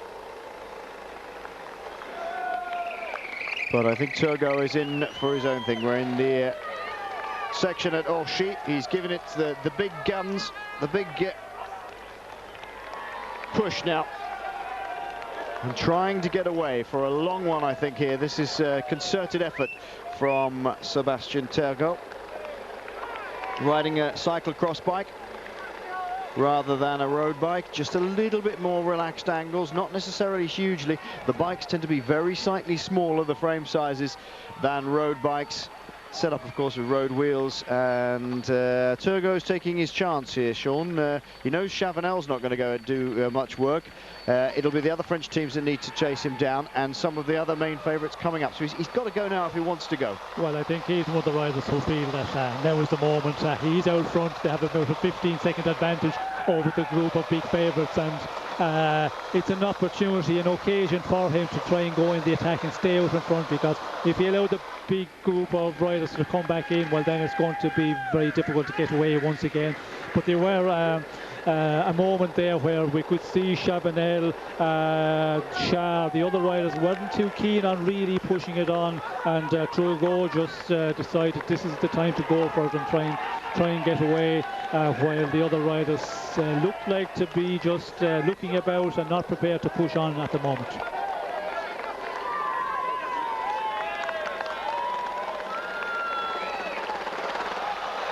This time it's Mongel back onto the sections of cobbles again. This is one of the areas, I think, that was used in the Tour. You take a run off the cobbles, take a 90-degree left-hander, there's a tiny bit of tarmac, and then left-hander again back onto the cobblestones at Orchy. Sylvain Chavanel's in trouble. He's got a puncture. Sylvain Chavanel has a puncture. Now it's going, Sean. It's Bonin with Pozzato on his wheel. All of a sudden, he's lit the boot touch paper. Away he goes down the centre, down the crown of the road, with 58 kilometres to go. Is he trying to kill them off? Is he just testing legs? What are we doing here? It looks as though there was a big dig there, but they're not quite committed. I think we can see Pozzato there on the wheel of Bonin, and he's, you know, pretty much on the limit there, although he does take it up the pull on the front at the moment. Unfortunately, for Chavanel, a puncture at the wrong time, just the moment that his leader, Tom Bonin, was going into the attack, and possibly Bonin thinks that, you know, there's a lot of riders here coming back together again. Same situation where they're just going to continue on attacking and looking at Bonin, looking for Omega Quickstep to do all the work here, and Bonin maybe making the decision, you know, just attack here, go for it, try and get away with some of the other favourites. And he's got Pozzato in his wheel immediately. It will be interesting to see now, will the two of them... Balan here, look, chasing, I think it's Balan. who's trying to get across here. Yes, the former world champion Alessandro Ballan thinks this is the move to go with, because this is the two guys he ended up on the line with the Tour of Flanders with last week. Turgot is the joker amongst the pack there. They've not got much of a gap over the rest of the teams. If they push on now, the teams, they may get them back, but they have to work together. Ballan makes the catch. Pozzato and Bonin start to share the work, and this is Chavanel getting a new rear wheel. That was a bit of a disastrous time to have a puncture. Popovic goes through the shot, Amador goes through the shot, and Chavanel back on. Doesn't have much luck, Chavanel, sometimes, does he? Wrong place for punctures. Certainly the wrong place, you know. Wrong time. The wrong time, and at the moment when the race, you know, there was a lot happening. He's lost so much time now, and if this group succeeds in staying away, you know, then it's not so bad. But if they come back together again, and we can see that the group just behind the group of Ballan, Bonin here, they seem to be working well, and possibly coming back and to catch up with our 5 leaders at the moment. And that would be a disaster for Chavanel, because if he had not had that puncture, he would certainly be in this chasing group, and it would be an opportunity for him to try and go in the attack once again. Tom Bonin wants to keep this pace going, and what is happening to Pozzato? Is he just he's a bit isolated behind now, and nobody's going to work with him. They're going to sit on his wheel. Ballan wants to sit on his wheel. Pozzato pulls over to the side of the road thinking, well, I don't want to do all this work. This is a great move for Bonin, and they're putting distance with Nicky Terpstra. Now, if there's 2 men you didn't want up the road, it's Tom Bonin and Nicky Terpstra. Terpstra's been on absolutely magnificent form. This is a crucial moment, Sean. They've got to get across that gap. We can see Van Summeren there trying to just get across to the 2 Omega quick-step riders. I'm not too sure if it's a real good move, because still with 55 kilometers to go, with 2 men out front, if you can pull out a nice advantage quickly, well then okay, but if you have to work for 15-20 kilometers to get any sufficient advantage, well then you could pay for that in the final.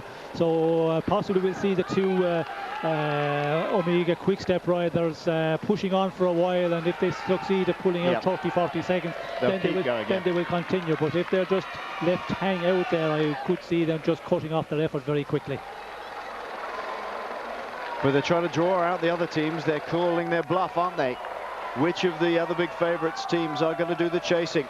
Who is going to try and shut down the gap? They'll all sit here and start to look at each other and go, okay, all right, they're going up the road, but who's going to do the work to get them? You don't want to just dive off the front, because then everybody gets an easy ride, and that's the card that the 2 Omega Pharma quick-step riders are playing. Tom Bonin, who's won this race 3 times, if he wins today, he will equal the record of Roger de Vlaming. There he is, the winner of Tour of Flanders last week. I mean, his tail feathers must be right up. Nicky Terpstra as well, former Dutch road champion, has been magnificent so far this season in the classics, Sean, in the semi-classics as well. He's just been awesome.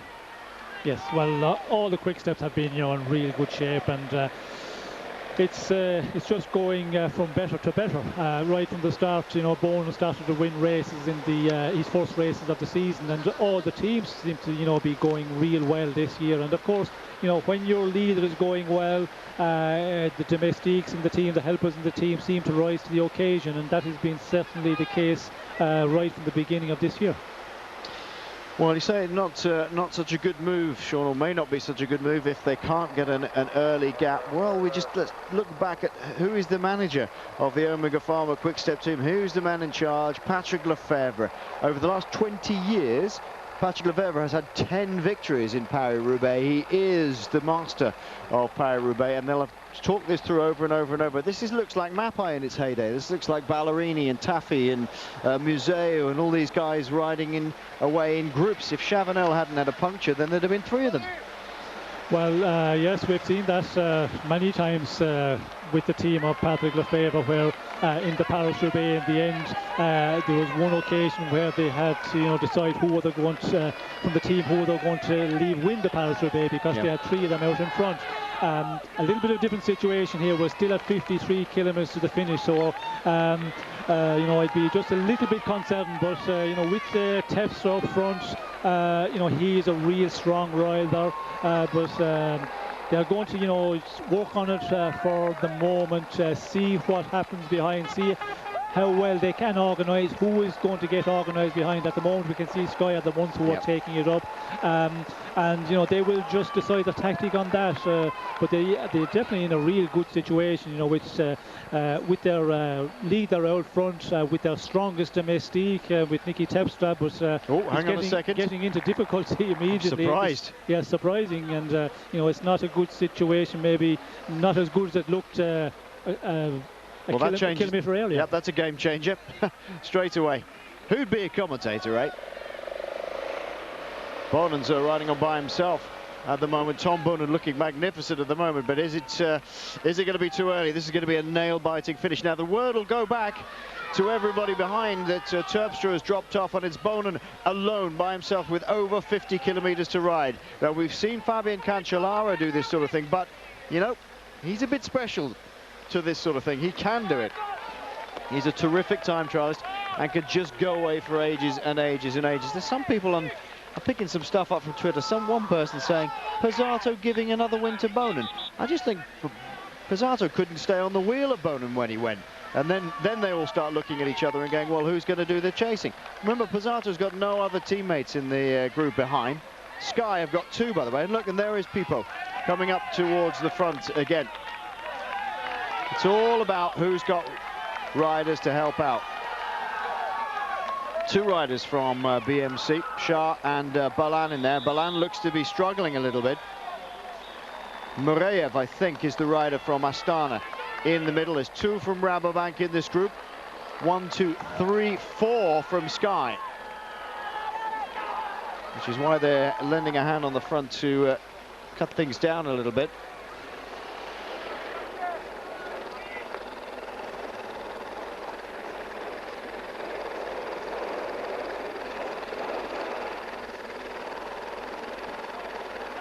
Bonan is on his way by himself, and 26 seconds. It's a good gap, but it isn't enough, Sean, with 51.9 kilometres to go, I don't think. Unless he can do a Cancellara, which I doubt. This is Terpstra. Suffering.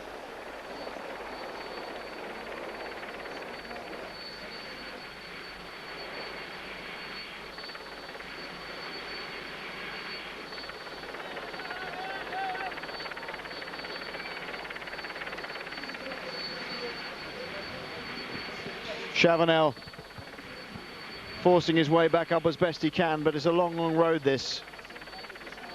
As we said just now, there would have been 3 Omega Pharma quick steps up there with him, or with at the front, should we say, including Tom Bonan and Sylvain Chavanel.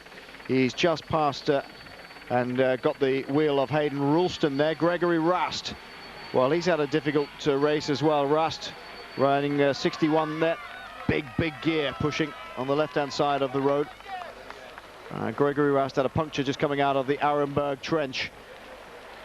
Oh, he looks powerful though, Sean. Has he got enough in the legs is the question, with over 50 kilometres to go. He's entirely committed. I mean, would you at this point knock off, I wonder, and just say, okay, right, I'm not going to make it by myself at 50 kilometres, or would you continue to go?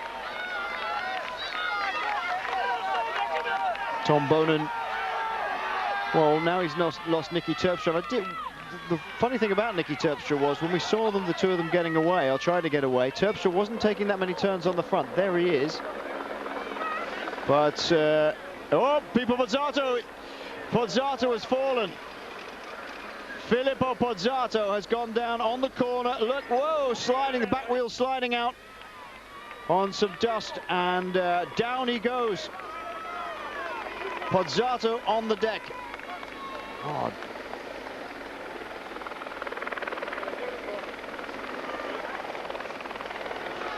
Tom Bonan still on his way, though. Just go back to that question, Sean. If you were Tom Bonan now, if you were his director sportif, would you say knock it off and wait for everybody, especially as Pozzato's gone down? Would you wait for somebody to come up to you, or are you just absolutely committed now? Because the stakes are very high. Well, I think you have to continue. In the situation that Tom Bonan is in the moment, you continue working on it. You will see in a number of kilometres further on, if Sky, can continue riding, will they continue on riding? And it's all about, how much an advantage he's going to have. If it's going to hover there at 25-30 seconds, well then it is going to be real difficult for Bonan. He needs to pull out a bit more time.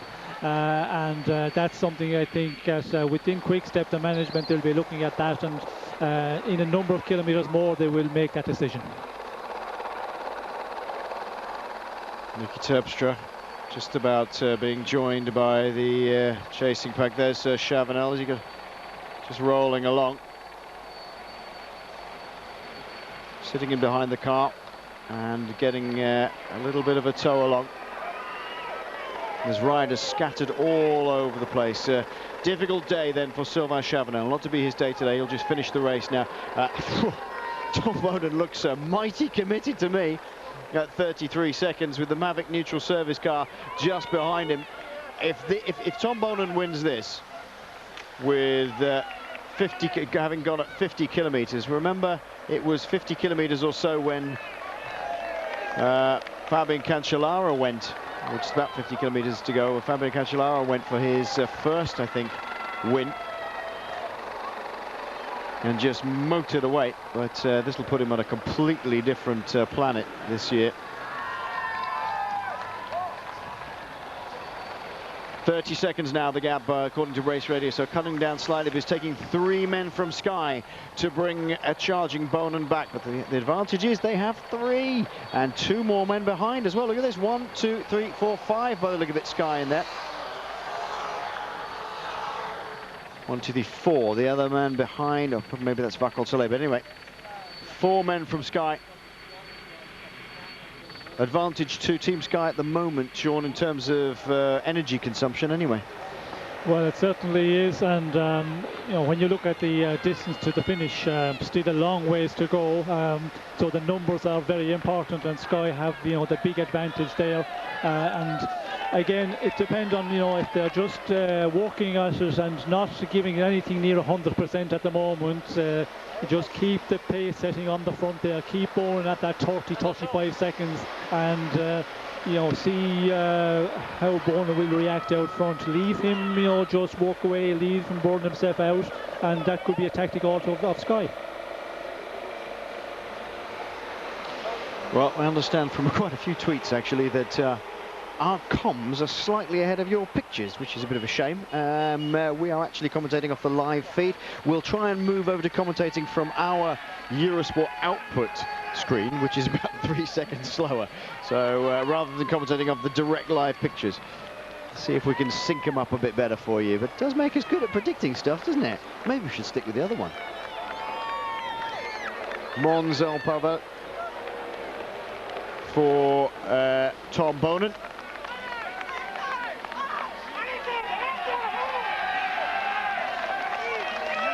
Stannard Heyman and Boysen Hagen all in the chasing group for Sky, according to Race Radio. Ladagnew still in there. Pozzato has got back to that group, and Shah. Turgot is there for a Europe car. And they've got some abundance of riches there. Boysen Hagen for Sky, Ian Stannard also in that group, and Matt Heyman. 3 very, very strong riders. This is a mighty effort by oh no, there's Pozzato. He's dropped back off that group again. Does he need the car? Possibly does. That's the end. Chavanel passes him. Pozzato waiting for his car here by the look of it, or waiting for the medical car. And I doubt whether Pozzato's going to get back now, Sean.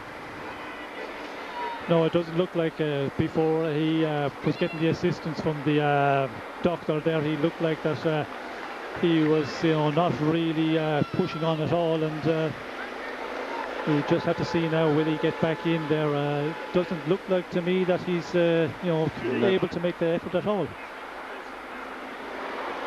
No, it doesn't look as though he's capable or willing at the moment to make the effort. Maybe he just needs a bit of recovery here as he gets passed by a number of riders who've been dropped already. Tom Bonen, gosh, he's super strong. Look at this, 47 kilometers still to ride for Tom Bonen by himself as he enters another section of cobbles. What are you doing, says the team car. Come on, what are you doing? Lots of Italian arms waving out of the side.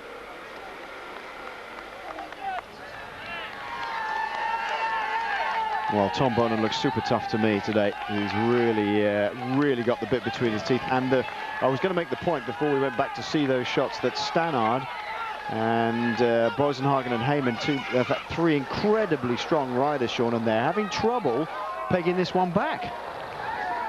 Well, I think there's sufficient time to peg it back. You just keep on, setting a pace on the front. You certainly not go full out and, blow your riders too quickly. They're also doing a very good job of, just leaving Tom Bonen out there, and, that will help for the rider, whoever it is going to be of the Sky team.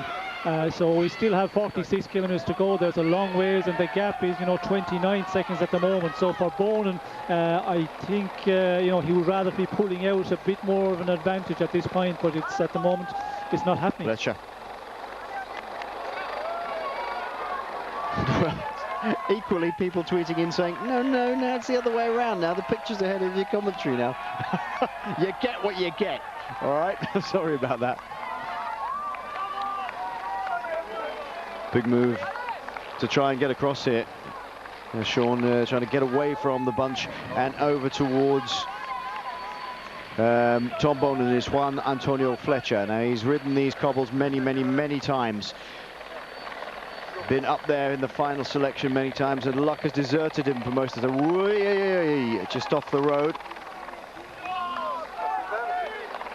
Running, I think that was Luca Paolini, but I'm not sure.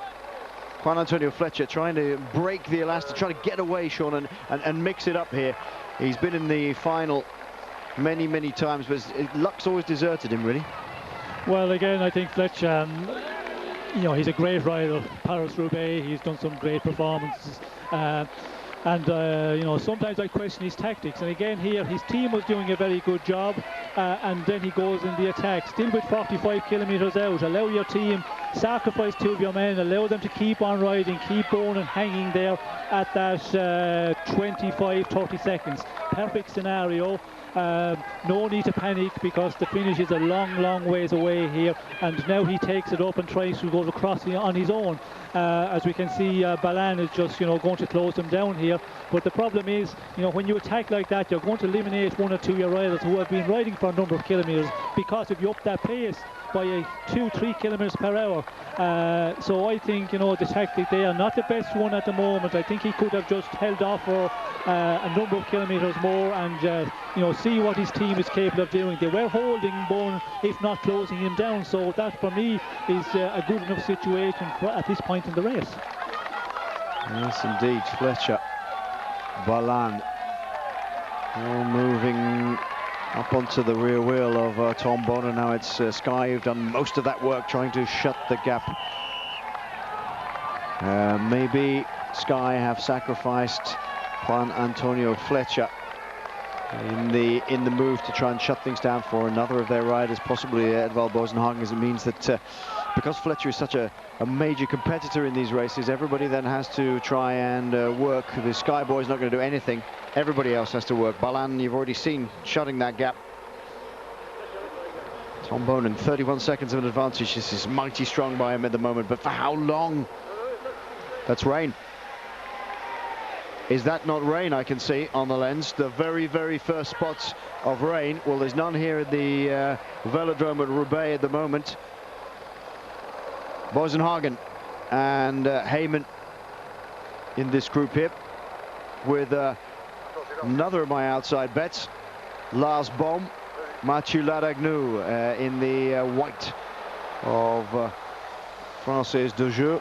And there's Flecha. 3 men from Sky in this little group that are chasing Tom Bonan at 33 seconds. It's a great move for Sky. They've got 3 massively powerful men in here. There's Balan, the former world champion, riding for BMC. Ladagnou for Francis de Jeu, big man. And the man who we talked about a couple of years ago being a potential winner of this race in the future, Lars Bohm, the former world cyclocross champion. Very, very powerful indeed. And when we were talking about outsiders, Telingi and Bohm were both outsiders for me. Then there's a gap back of what, 10 seconds or so to a group of chasing riders there. This is the Chavanel group. They are exiting the section of cobblestones now. Hushoft in this group as well on the wheel of Chavanel. And George Hinkepi, I think, is the other rider from BMC in here. Hasn't been a great day for him. This is a magnificent performance so far by Bonan. Has he overestimated his ability to time trial to the finish, though, Sean? This is the big question. Well, that is the question for the moment. You know, it's working out quite well. Still that 34 seconds advantage, and we have a group of, you know, some very strong riders here, and of course from Sky they have the numbers here at the moment. Lars Bohm is, you know, he's there. He hasn't done anything. The question is, how is he feeling? Is he still in good shape, or is he starting to suffer? And that is the question you have to ask about everybody in this chasing group. Of course, Fletcher, he's coming back from injury. The final of this race could be really difficult for him. So it's a difficult one for Bonan, but at 42 kilometers, 34 seconds, you know, it's certainly not over, but he's in a real good position, and it all depends how good Bonan is.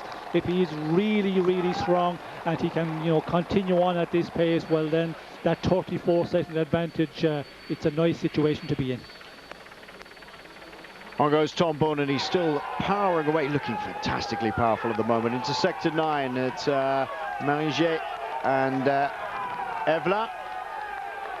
But for me, the danger man behind is Lars Bohm, because Sky have got 3 men. They can continue working. Bohm's just going to sit in there. He's a very good time trialist. He's got enough ability to power on and he's got now the maturity to get into this race a little bit further. He's a great bike handler. He's a former world cyclocross champion, a former under-23 world time trial champion. For me, I don't know about you, Sean, but for me, he's the danger man in this group.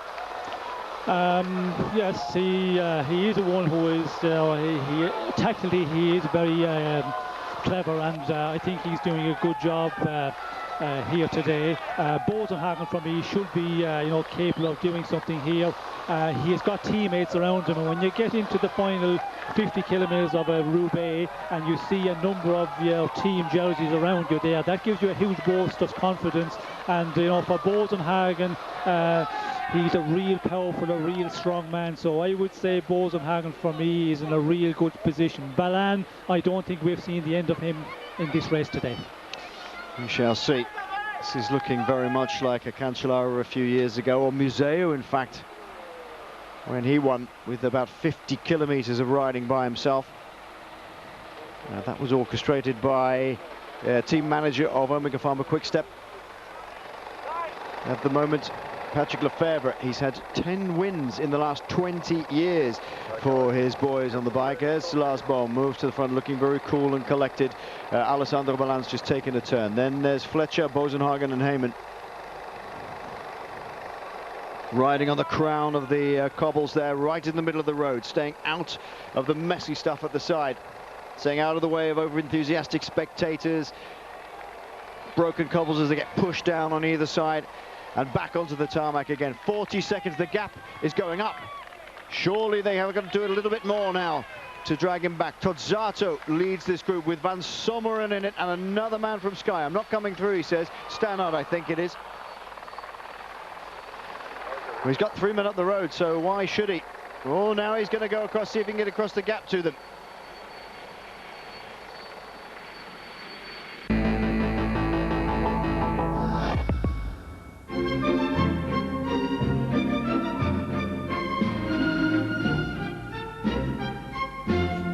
CD cycling shoes.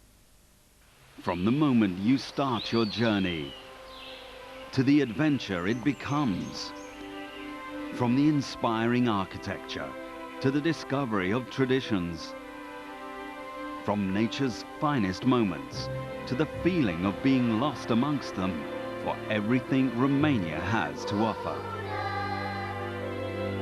to the experience you'll take away. Romania, explore the Carpathian Garden. Thanks for moving on. She's with me, share me. I love rock and roll. Putting on the tiny jukebox me.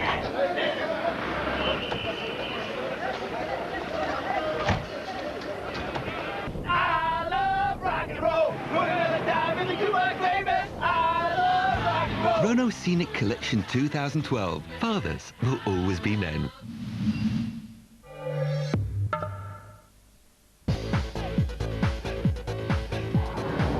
Salice aus Sport gemacht.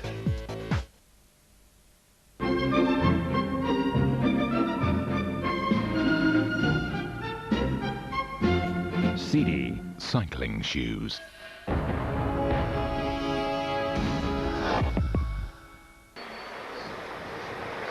Sylvain Chavanel, Omega Pharma Quickstep's other great card to play, had a puncture just over 50 kilometers to go.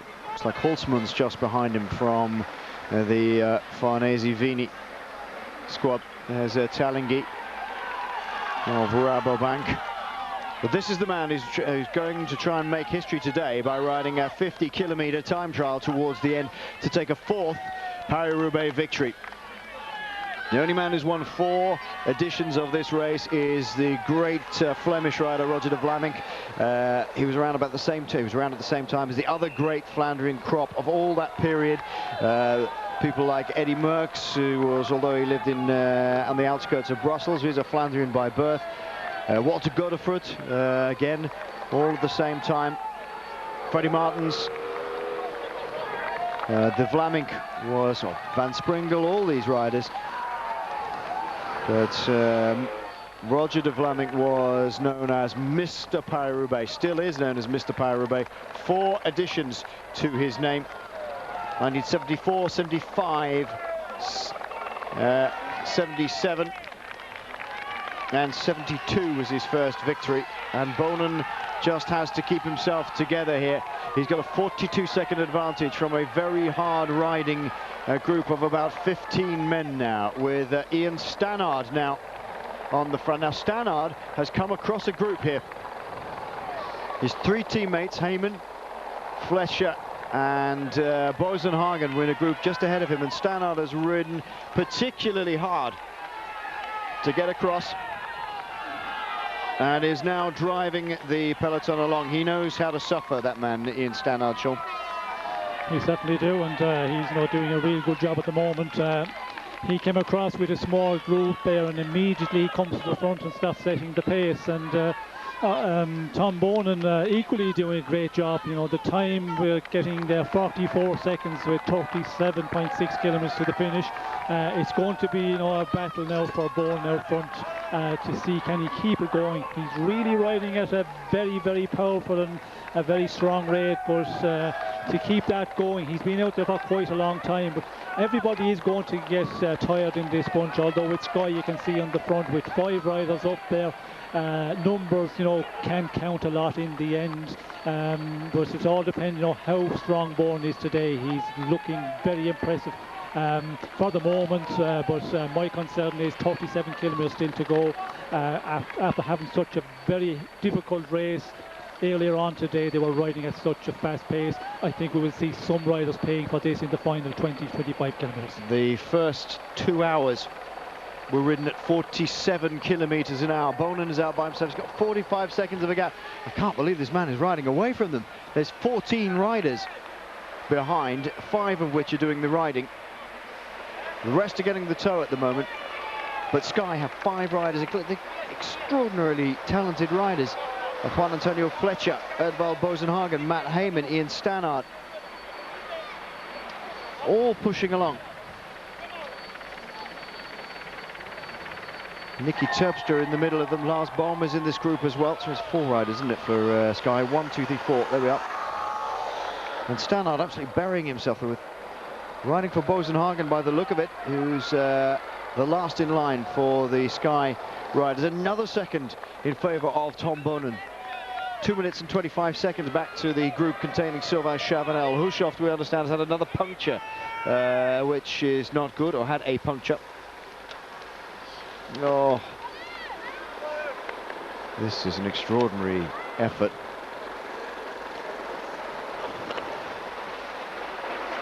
And Wilfred Peters leaning out of the car, just giving some advice. Peters is a man who knows about these races as well, Sean, isn't he? He's finished up on the podium at least twice, and in some dreadful circumstances, dreadful weather circumstances as well. A proper tough rider. Yes, well, Peters himself was, you know, a specialist classic and a specialist in the Paris-Roubaix.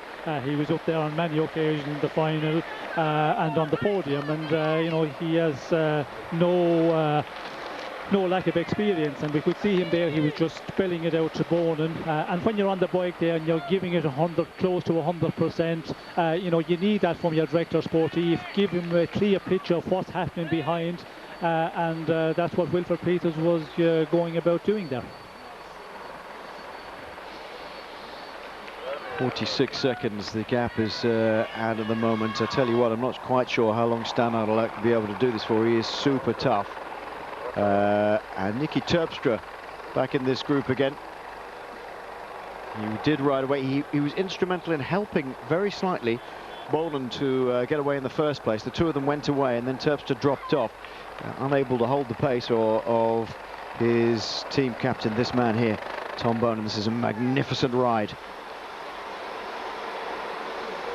Other men that we've seen win from lone breaks, not as long as this one. André Schmil won by himself in 1994. The race longer than it is today, 257 and a half today.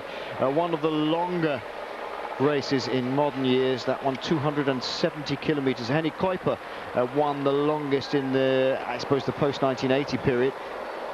274k back in 1983. Triple wins for Francesco. Not many riders have won 3 in a row, interestingly. Francesco Moser did it. I think Moser was the last man to do it. 3 rides in a row. A number of them have done it, but Octave Lepise did it early on in the history of this race, just before the First World War. But I think that Moser was the last man to ride 3 back-to-back. And of course, Bonen won't be doing that either if he makes it to the end. 48 seconds. Oh my word!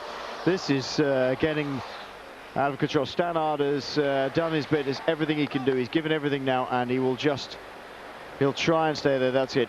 Stannard is gone now, and it's back down to Matt Heyman, who did a tremendous amount of work for Mark Cavendish in Milan-San Remo. He knows again about pulling along, but if Ian Stannard, who's in good shape and very, very hard indeed, if he cannot stick the pace of Tom Bonen, it shows how hard Bonen is going. It certainly does, and you know, Bonen has been out there for a long time before Stannard took up the pace, and you know, Stannard came up from behind, and I reckon that he was tied up in a group. He certainly wasn't going to ride to catch that group out front, because he already had Fletcher and Bosen hanging up there in that group ahead of him. Yeah. And you know, we've seen he's put in a good effort, rode a number of kilometres on the front, but still just after blowing there. The surprising thing is with Sky, normally when you ride with a team and you have a number of riders, that Stannard and the other rider from Sky who was there, Bosenhagen and Fletcher, Heyman, who's riding at the moment. Surprising that Heyman and Stannard did not ride together, because when you ride a bit, you ride a couple of 100 metres in the front, then you change over and you get that race period, and you can continue on for much longer than that. I'm surprised they did not use that tactic and use the 2 men together and you know, try and close down the advantage on Bonen. This is La Moulin de Vartin, the section that they're entering now. 51 seconds the gap is going on. I suppose the only answer to that, Sean, would be perhaps that Tom Bonen is riding so well that Heyman, Fletcher and Bosenhagen, let's assume they're rising for Bosenhagen for a minute. Heyman and Fletcher thought there's no way we can ride together bit and bit. The best thing is if Ian can sacrifice himself for another 5-6 kilometers, we've got 5 or 6 more kilometers to work together. That's the only explanation I can think of. God, this is a rough section of stuff. But Heyman seems to be riding by himself. And no other teams are going to give him any help at all at the moment. But it's getting a little bit dangerous. Nearly a minute's gap as they too go on to the Moulin de Vetard section. Very rough, horrible section of cobblestones, 500 meters or so. And it's come after 224 kilometers of riding. 14 riders in the mix, and only one or two riding to try and cut down Tom Bonachon, who's just powering across these cobblestones. Look at the big gear. Shows how rough this section is. This is horrible. Yes, it is a very bad section, and we can see Bonan is, getting over it very well. The advantage still going out there, 56 seconds, 57 seconds at the moment. We're coming to the point now where the other riders who are in this group, if they're, going to have any chance of winning this Paris-Roubaix, they're going to have to try and do something to rectify the situation, because it looks like, Sky, they're doing a magnificent job, but they're still not eating into the time advantage of Bourne. They're just losing time at the moment. So I'd not be surprised if we see somebody going in the attack out of this group, which the Sky team are pulling along at the moment.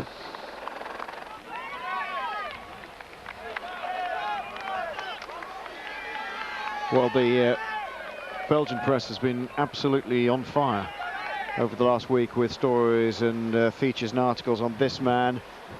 Tom Bonan is having the best season he's had for I reckon 3-4 years, Sean. He's been able to do something each year, but never quite lived up to the incredible early career that he'd had. But this year, this is something else.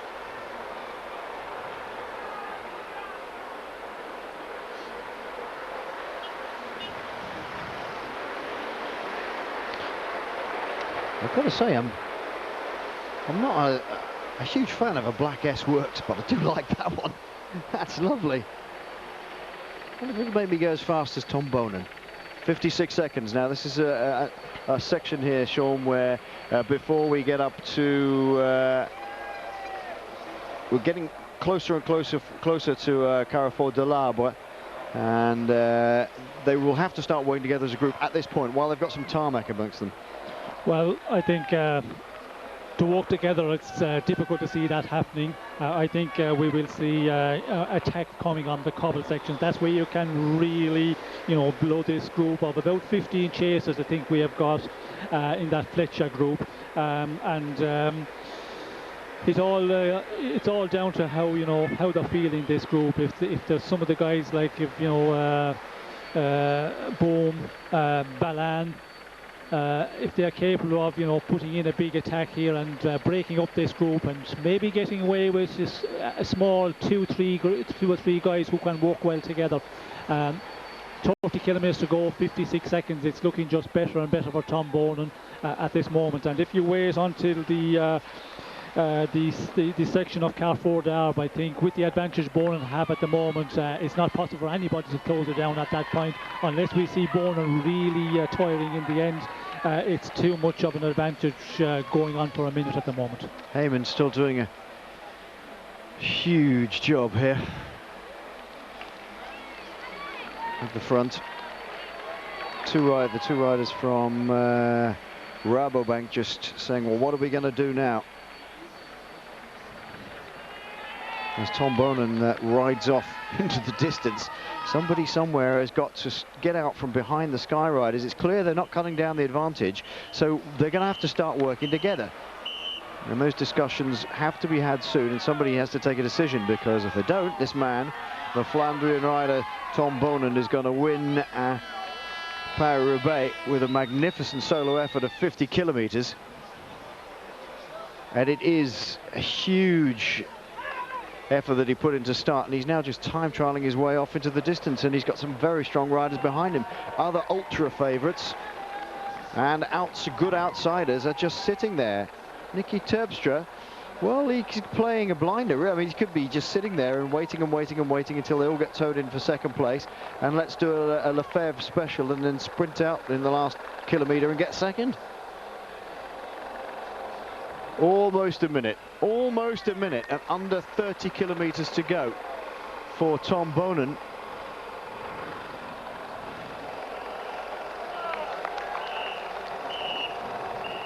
And there's almost little to say about, you know, what are the guys waiting for? Tozzato's in this group here for Saxo Bank, looking down at these chain set, wondering if there's anything wrong. Ladagnou, who was very active earlier on for Francis de Jour, Big Matt, is also there. This is Sky trying to get back on. Juan Antonio Fletcher, who went back to the car, needed to get a bottle, I think, or was talking to somebody. Sebastian Turgot is riding in this group. He's been very active, moves to the front, Fletcher. Paolini from Katusha in the red and the white. Ahead him Tozzato in the royal blue of Saxo Bank now. Surely somebody's going to take a flyer from here, Sean. If they're not going to work together, somebody's going to have to do something. Will they do it individually? Will a group do it? Will 2 or 3 guys do it? Will a team do it? We've got more than one rider in here, and that's only really Rabobank. Yes, I don't think we will see a team doing it, and Rabobank has the only one, apart from Sky, who've got a number of riders in here. I think it's going to be an attack on the couple of sections that are coming through. Anybody is capable of, putting in a big attack and breaking up this group and try to get away with 2-3 riders, and that is the only way that they're going to work together. If they can do that, well, then you could see those riders working together and trying to walk into the advantage of Bonen. Well, Sky, 3 men riding on the front. Once again, Fletcher taking up the station at the back here. Terpstra shadowing them. Of Jan van Summeren moves up towards the front. He's been sitting down the back of this group. He's made it in there. Defending champion from last year. There is Edvald Bosenhagen. Matt Heyman still rides at 57 seconds.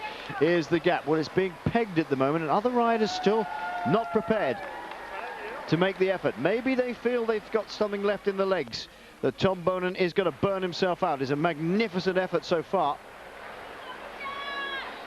Well, I tell you what, if he doesn't win, Sean, he's going to go down to blaze of glory.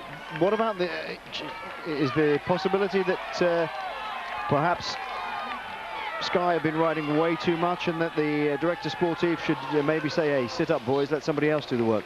Well, the situation is with Bohm, he has a teammate there. I think he should be contributing something, and I'm surprised that they're not trying to get the other teams to give a dig out here and ride with them on the front. Sky are the ones who have been riding for kilometre after kilometre now, and the other riders are just getting a handy carry along, and they're still, glory out of this race. If Tom Bonen stays out in front, they're still, second and third place, which is very important in the Paris-Roubaix. It's a big achievement to get onto the podium in this one, and there's no guarantee that Sky are going to do that with the way they're riding at the moment. They're carrying along a lot of dangerous riders, and surprising that they're not, playing bluff a little bit, and just trying to get some of the other teams to contribute something. I still think we'll get to Carrefour de l'Arbre, and I think it'll be what am I hoping? What am I dreaming of? I think it'll be Lars Bohm and Alessandro Ballan will give it a big kick, and Van Summeren will go with them. Those are the 3 I think will might try and make something out of it. Tozzato too, although he's looking a bit ragged. Tozzato, he's looking a bit on the edge, but he's very, very strong, and he's good for these sort of races. Let's see, shall we?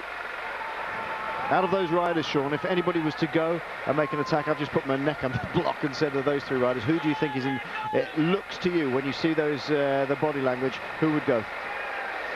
Well, I think it's the ones who are getting carried along. They're going to try and do something, and Van Summeren, for example, he's going to try and go in the attack.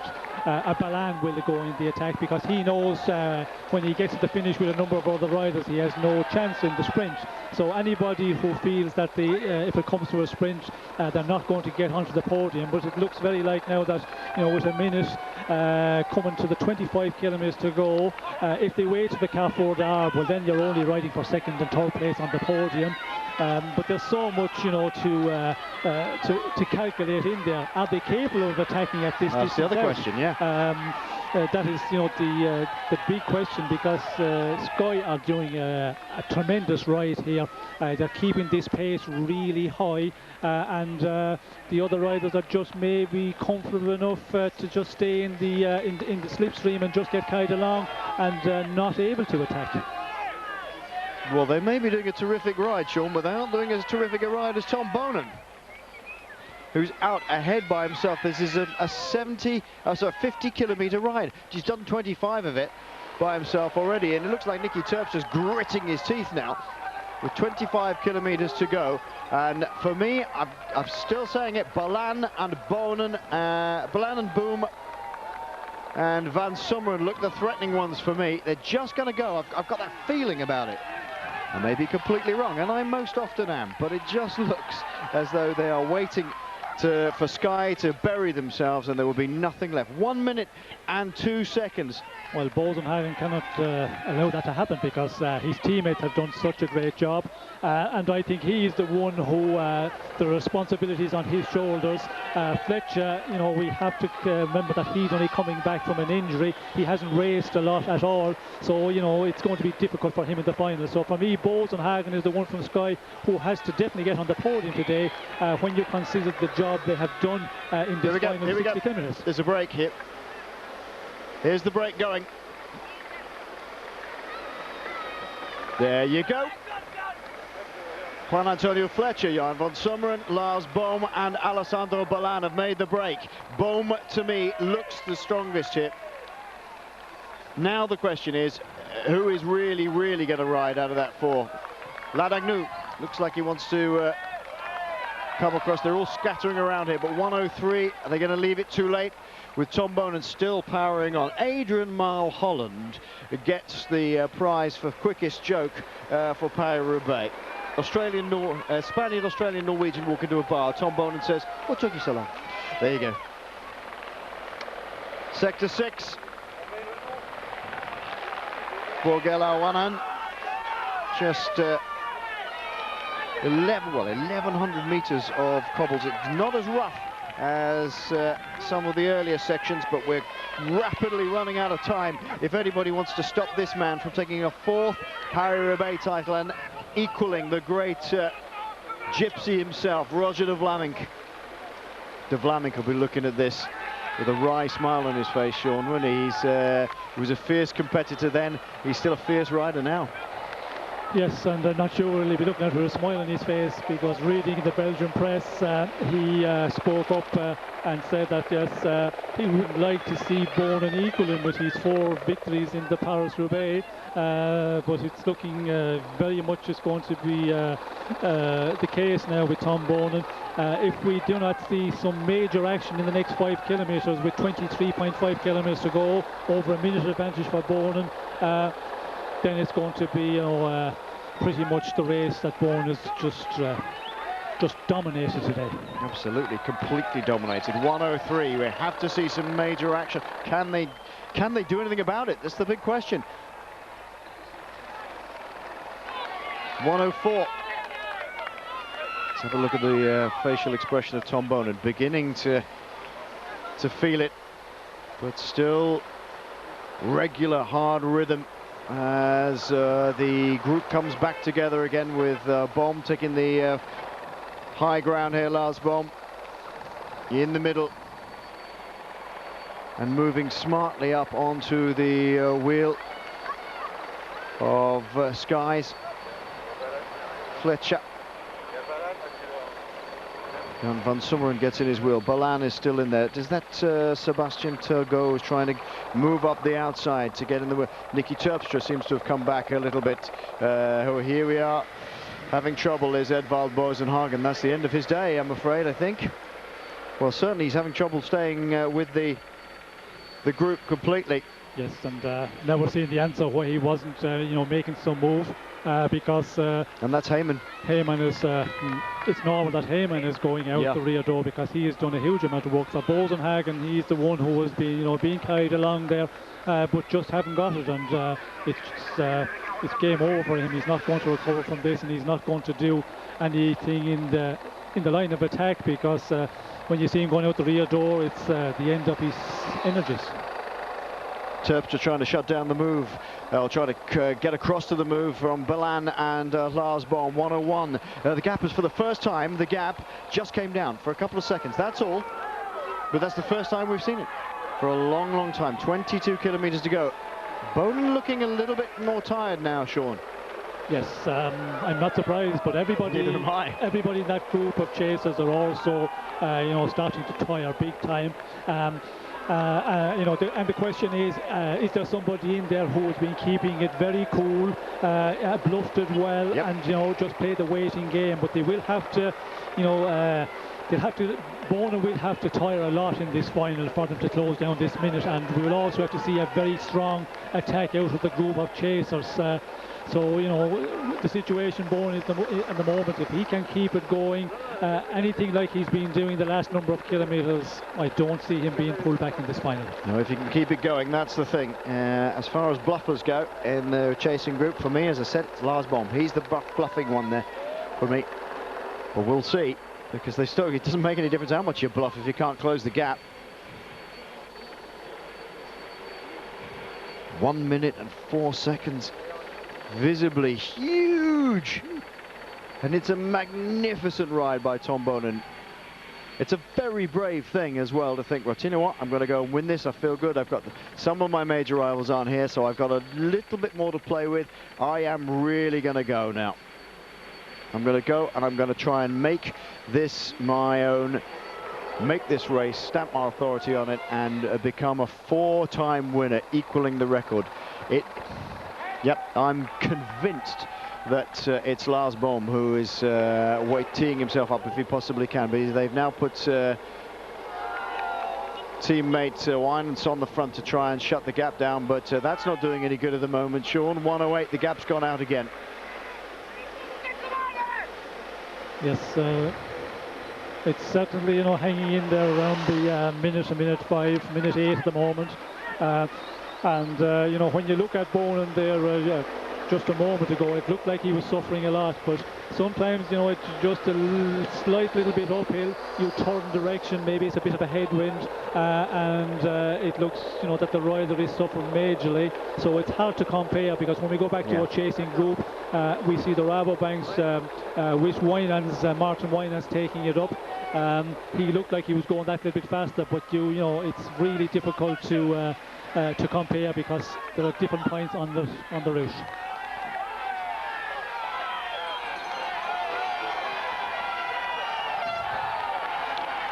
Well, you have to question the tactics of some of the others. Lars Bohm puncture. He's got to get back in as quickly as he possibly can. He can try and get back on the back of one of the cars. Sky aren't going to hang around for it. There ain't no chance of that. Fresh bike for Lars Bohm. That's a disastrous time to have that. We're inside the last 20 kilometers, and that's probably put pay to his efforts, if any. 1 minute and 17 seconds. I do not think it's going to happen for anybody in the chasing group now, because there seems to be no slowing down the relentless pressure of a magnificent Tom Bohn today. 5 sectors of Pave to go, and Bohn is just cruising away from the rest of the 1 minute and 20 seconds. This is a magnificent ride, and everybody who's ever been here on their bikes for a sportive or for fun, or anybody who's ever ridden the race at junior, espoir level, anybody who's won this race, and there are plenty of them around watching, Museo and De Vlaming, and former winners like Sean next to me. There's a lot of raised eyebrows here going, he's a strong boy today. He certainly is, and when he went in the attack, my concern was, was he taking it up too early? Was he you know, a bit too anxious to get into the action a bit too early in the race. I don't think so. It's looking like that he's just going to, you know, pull out an advantage here. 121 at the moment as we go to that 18 kilometers to go, and getting through this section from here on, you know, it's not majorly difficult. It doesn't look like Bonin is going to, you know, slow down much in this final. Yeah, it doesn't. Not at all. Bosenhagen sitting now behind Luca Paolini, who's having a purple patch in his career here. He's always been a good rider. But having a very good 2012.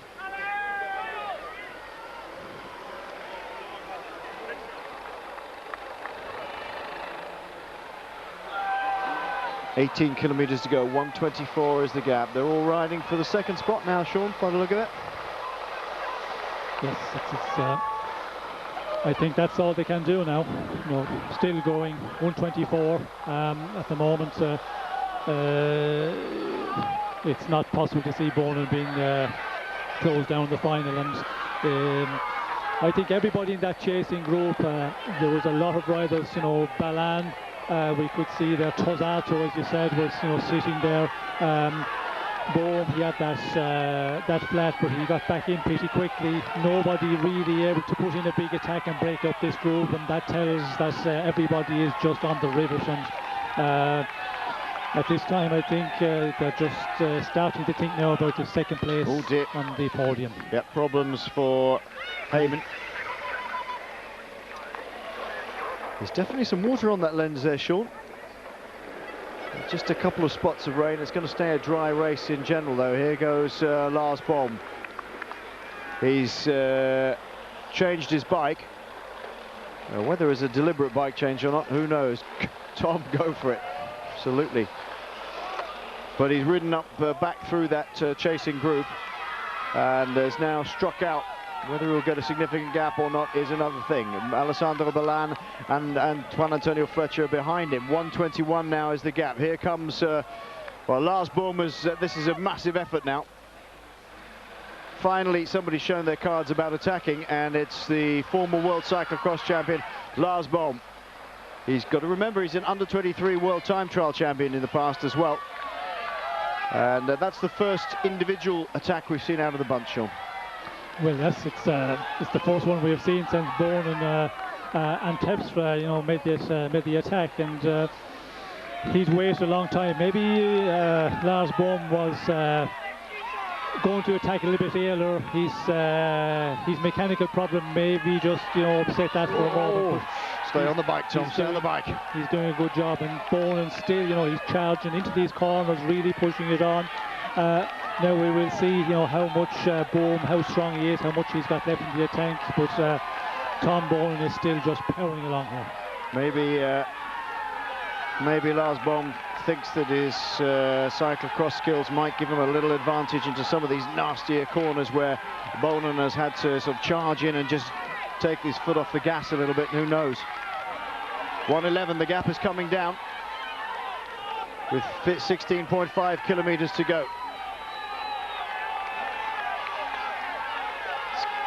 Perfectly possible to take those smoother sections on the right or left-hand side if you possibly can. Why not? After all, the only place that they don't do it anymore is they bury it off the Arenberg, where it was just getting out of hand. People going up behind the spectators, trying to get on some smooth forest grass rather than the Arenberg trench. 1:11 the gap now with the Lars Bohm, the solo man chasing. Gets into Carrefour de l'Arbre. 1:10 is not taking much out of him with 16 kilometers to go. Be interesting to see what the gap is when they get to the end of this Carrefour section, which is a long one, Sean, isn't it? At 2.1 kilometers. And the gap is pretty big now with Bolan, Ladagnew and Fletcher chasing.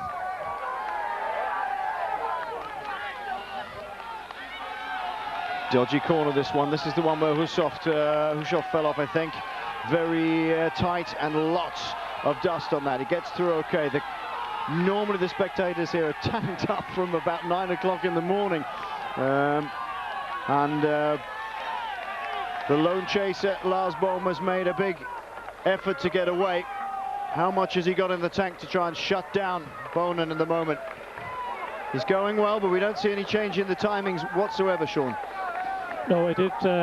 When Bohm went in the attack, immediately it maybe came down 2-3 seconds, but now I think it's stabled out again.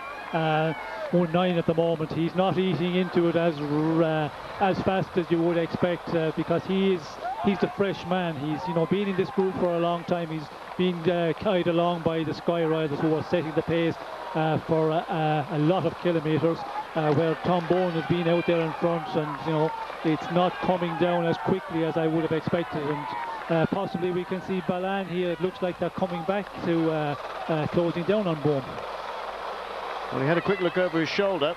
Yes, they are closing down on him. Lars Bohm has cut the gap by about 15 seconds to Tom Bohnen, but that's not going to be enough with 15 to go as they go towards the end of Carrefour de l'Arbre. There are 3 more sections to go, only 2 of which are significant. The one at Gruson, which is 1,100 metres, and the one at Willems and into Hem, which is 1,400 metres. And then after that, it's just 300 metres up the road in towards the velodrome at Roubaix. This is the only thing you can laughingly call a slope here in Paris-Roubaix. This is a dangerous time for Bohnen to keep away from all those spectators, and he does so. 1:09 the gap. It's not coming down. And Bohm's put the effort in, but it looks, as you say, as though Ballan is getting across to him. Riding on the big ring, but right up the block here. 1:12. Oh, amazingly, he's not made any impression at all against going back out again, Sean. Yes, it did, as I say, came down a number of seconds, but again it's just starting to go out again, and I think Bohnen, he has just put in such a performance today, and he's holding on so strong. That was my concern when he did go out, that he would pay dearly in the final 20-25 kilometres if there was a lot of action behind, but he hasn't slowed down really at all. He's just kept working at it, and it's just a super performance by Tom Bohnen. Magnificent, absolutely magnificent. Is it even possible, Sean, that Lars Bohm has seen that other riders are coming across? He's seen a select group coming across, and he still feels as though if those 4 can work together, they can do something. No, I don't think, when they will be made aware that the advantage is still that 1:10, 1:12 at 14 kilometres to go. They know now that they can feel it, and the riders, they're the ones who can make the calculation, depending on how you are feeling, and that's what I said, 25 kilometres to go. It would be interesting to know how well they are feeling in that group, and I think everybody was a little bit under pressure. That's why we didn't see anybody attacking from much further out. They would have to attack 20-25 kilometres from the finish to have any chance to close down on Bohnen when he had that 1 minute plus advantage, but they did not do. They were all playing the waiting game, and I think the answer we can see now is everybody is pretty much on the limit, on the rivet, as they say in cycling. 1 minute and 14 seconds. A group of magnificent riders behind Jan van Sommeren, Juan Antonio Fletcher, Lars Bohm, Martin Weinens, Alessandro Ballan. They've had absolutely no effect. Edvald Boasson Hagen, Heyman, no effect on bringing Tom Bohnen back. Now, I don't think anybody would have put it past Tom Bohnen for being the hot favourite for today's race, but I don't think anybody expected him to ride away with 50 kilometres to go and to just basically blow everybody out of the weeds. And as you suspected, Sean, we haven't seen the last of Alessandro Ballan yet. He wants to salvage something from this. 1 minute and 12 seconds. They're just going to fight for second place. There's nothing left to fight for. Yes, it's now a battle for second place. Ladagnu, puncture. That is, oh no. Oh, that's awful for Mathieu Ladagnu. And you can see the reason why when you ride off the cobble sections, you can see all this loose grit, all these stones. Well, you know, it's such a risk to ride there, but when you're on the limit and the other riders are doing that, you know, it's such an invitation to do that, but you're always, you know, open to getting a flat, as we see here. Yeah, he's got Luca Paolini, who's just gone past him. Maybe he can use that. Still riding on the gravel at the side of the road, runs the risk of doing exactly the same. He's got to get back on the... he's not going to get it back on, just waiting for those guys to get out of the way. Ladagnou trying to make as much ground up as possible. Race Radio gives us 1 minute 25 seconds for Tom Bonen. This is possibly, Sean, the best Spring Classics campaign I've seen from a rider for years and years and years.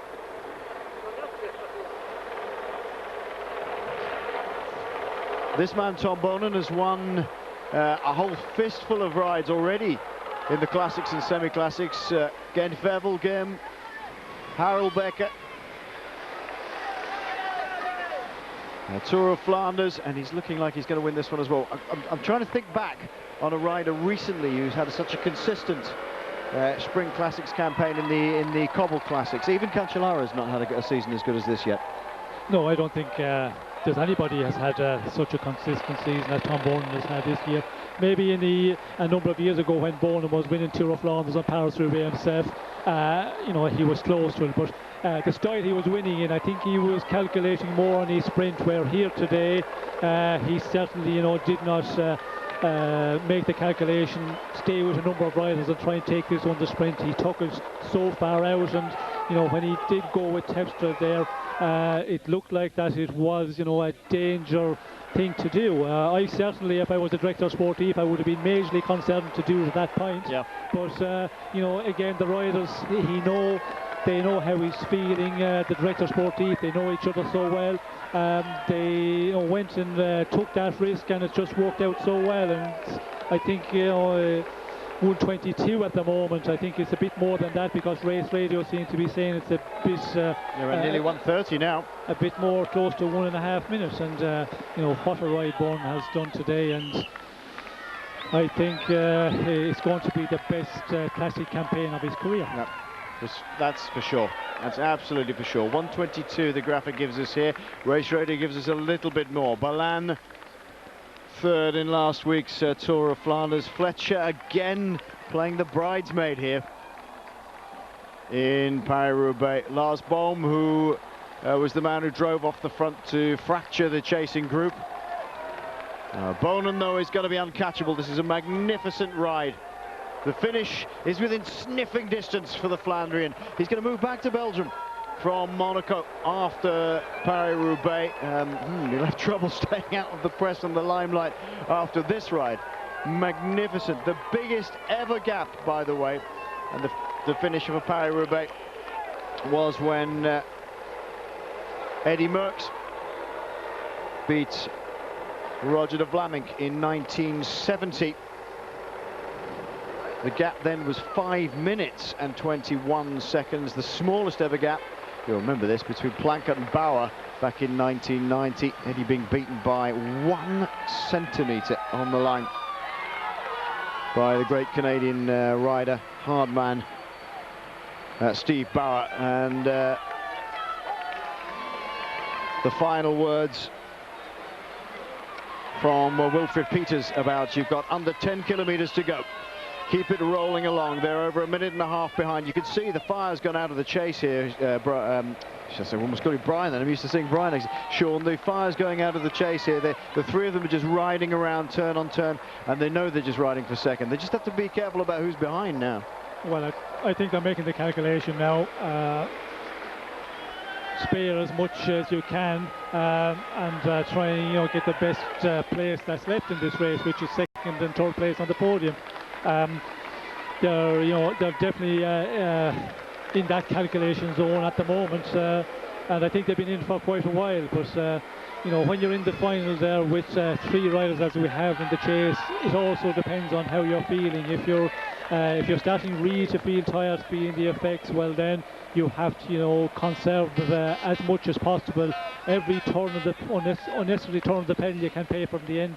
And of course, they're all thinking about, you know, getting the best place left on the podium, which is second, and then the third place. And unfortunately for the three chasers, there's going to be one who is not going to get unfortunate, yeah, on this great podium here in the velodrome in Roubaix.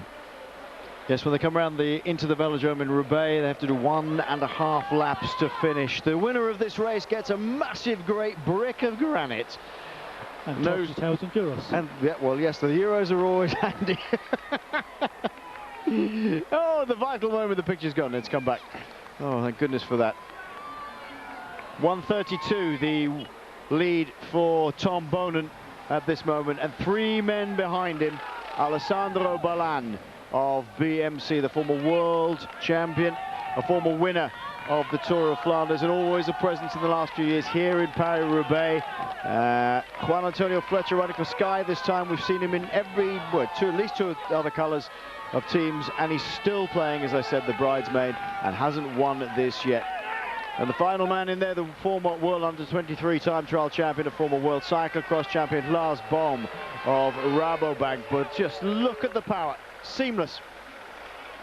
Fabulous ride by Tom Bonen. This is proper Merckx. This is proper De Vlaming. This is real stuff. And David Duffield, back in the UK, who just loves this race, called me last night on the way out and said to say hello to everybody, because this was what he lived for, this race. And he'll be watching this at home thinking this is magnificent. 1:34. Breed them hard in Flanders, don't they? Certainly do. And you know, Bonen, what a way to win a Roubaix. It's always, you know, a dream for a rider to win Roubaix, and you know, Bonen has won all the big classics already. But when you come into the final and you're with 3 or 4 riders, it's always nervous times, because when you get to a sprint, although a rider like Bonen, if he arrives in a sprint with 3 or 4 other riders, you know, he's the better sprinter of the ones we have here who will be on the podium today. But you're always concerned about crashes, where here he's, you know, over 1.5 minutes ahead. Even if he has a flat tyre here, he can make a change, and he's still not in any major danger. And you know, that is, it must be a great feeling. I never had that opportunity. I was never in that situation. I always came in and, you know, had to calculate and try and win in a sprint. But when you can come on to the velodrome in Roubaix with a big advantage, which Bonen has got, you can soak up the atmosphere.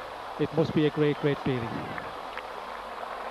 Yeah, I never really thought about it like that, Sean. You didn't have time to soak up the atmosphere. You were just calculating which of the other guys you could out-sprint in the finish. Well, still, you know, when I arrived in my first Paris-Roubaix with Roger Rogiers, I knew in the sprint I was a better sprinter. But you're always concerned coming in, leading into the track here. You know, you can get a flat, you can slide off.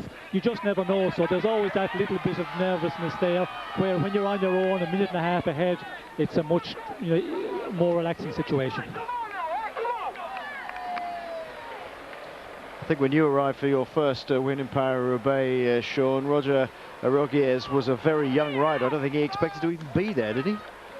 Well, I think he was happy to be in the final with me. Yep. But again, you know, when a rider gets into a final, he always hopes that, you know, he can do something spectacular on the day. And in a sprint, you just never know what a rider has left, and everybody arrives tired at the end of a Paris-Roubaix. But as I said, the situation Bonen is in is such more relaxing situation, and you can just, you know, enjoy the last number of kilometres, and certainly the lap around the track here, you can enjoy it so much more. Well, it ain't over till it's over. The sticker on the top of the top tube of Tom Bonen's bike shows each cobbled section as they've gone along. He now knows that he could, if he'd have had a big ballpoint pen, he could have ticked those off one by one. Yep, conquered that one. Yep, ahead on that one. Yep, done that one. But barring any disaster now, with less than 6 kilometers to go, and the rain just hanging there overhead, Tom Bonen is going to enter the velodrome here in Roubaix as a 4-time winner and equal the record of Roger De Vlaming. which is which has stood since 1977, is absolutely extraordinary. Remember, of course, he's had a magnificent season already. Tom Bonen. He's already won Gent-Wevelgem, E3, Flanders, Roubaix, and he's going to win this one as well. I can't remember a rider in modern times who's dominated the early sprint classics in Flanders and northern France here with so much aplomb. I mean, it's been an interesting season in the fact that his major rival has been sidelined from this race, certainly. And of course couldn't finish Tour of Flanders, but that must not take anything away from Tomica here. This is a magnificent performance.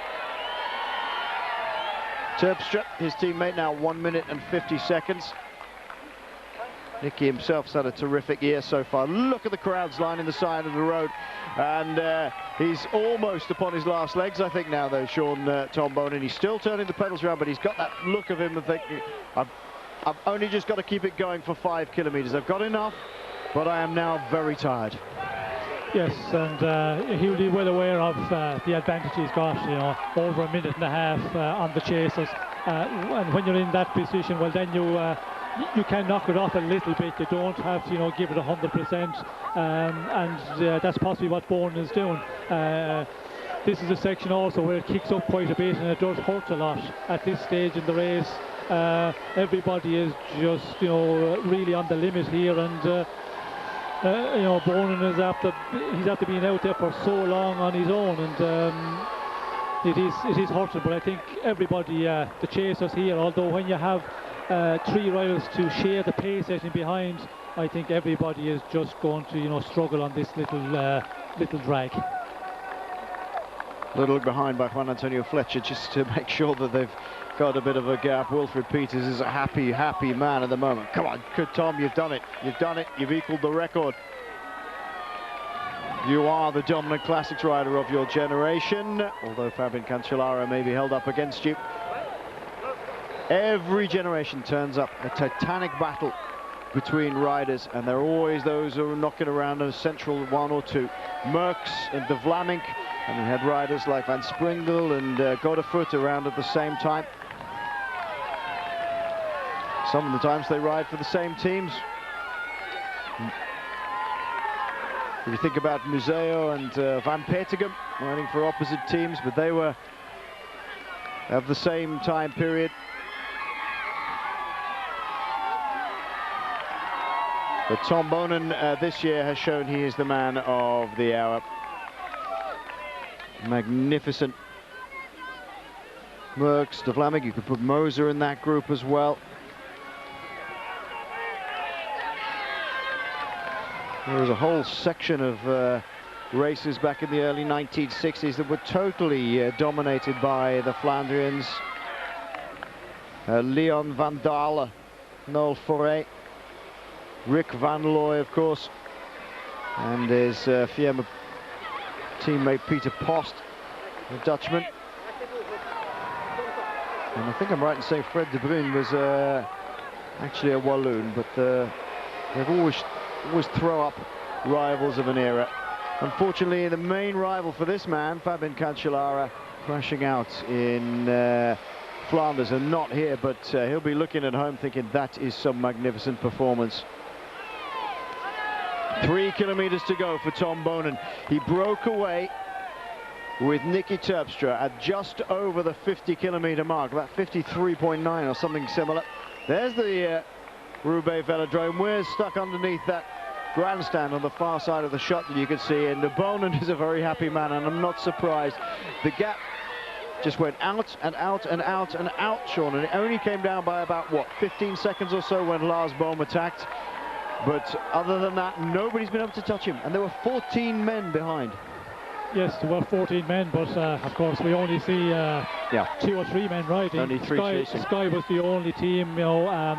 They had the numbers, of course, and they did sacrifice 2 of their men who, you know, did a great ride behind and put in, you know, a big performance, rode for many kilometers, but still weren't able to, you know, eat into the advantage of Bonen majorly. He held on so well, and he's just, you know, held on for 50 kilometres, which is you know, a chapeau of a ride. That's a proper ride. That's a proper ride. 50 kilometres of riding pretty much by himself. Sky couldn't show the quality of riders chasing though, and they weren't just hanging about. They weren't all looking at each other. They were really chasing him. Ian Stannard, Matthew Heyman, Edvald Bosenhagen, Fletcher, Lars Bohm, Martin Wijnands, Macho Tuzzato, Brian van Sommeren. They've all chased, and none of them have made any impression on this man, and it's held rock solid at 1 minute and 32 seconds and just a kilometre and a half. He knows the record is there. The record of Roger de Vlaminck is going to be equalled, and he's got time in his career, Sean, to make it 5. He certainly has. He's very capable of, you know, winning another number of Paris-Roubaix, and when you look at the record of the history of Paris-Roubaix, the Belgians coming into today, they had 54 wins, so Bourne is going to make it 55 to 28 for the 28 for France and 13 for Italy. Into the entrance of the velodrome comes Tom Bonen, the darling of the Flandrians. The Belgian rider has ridden away from his rivals. There's a right-hand flick and then another right hand onto the velodrome itself. That's a great shot. Here he comes. Listen to the crowd.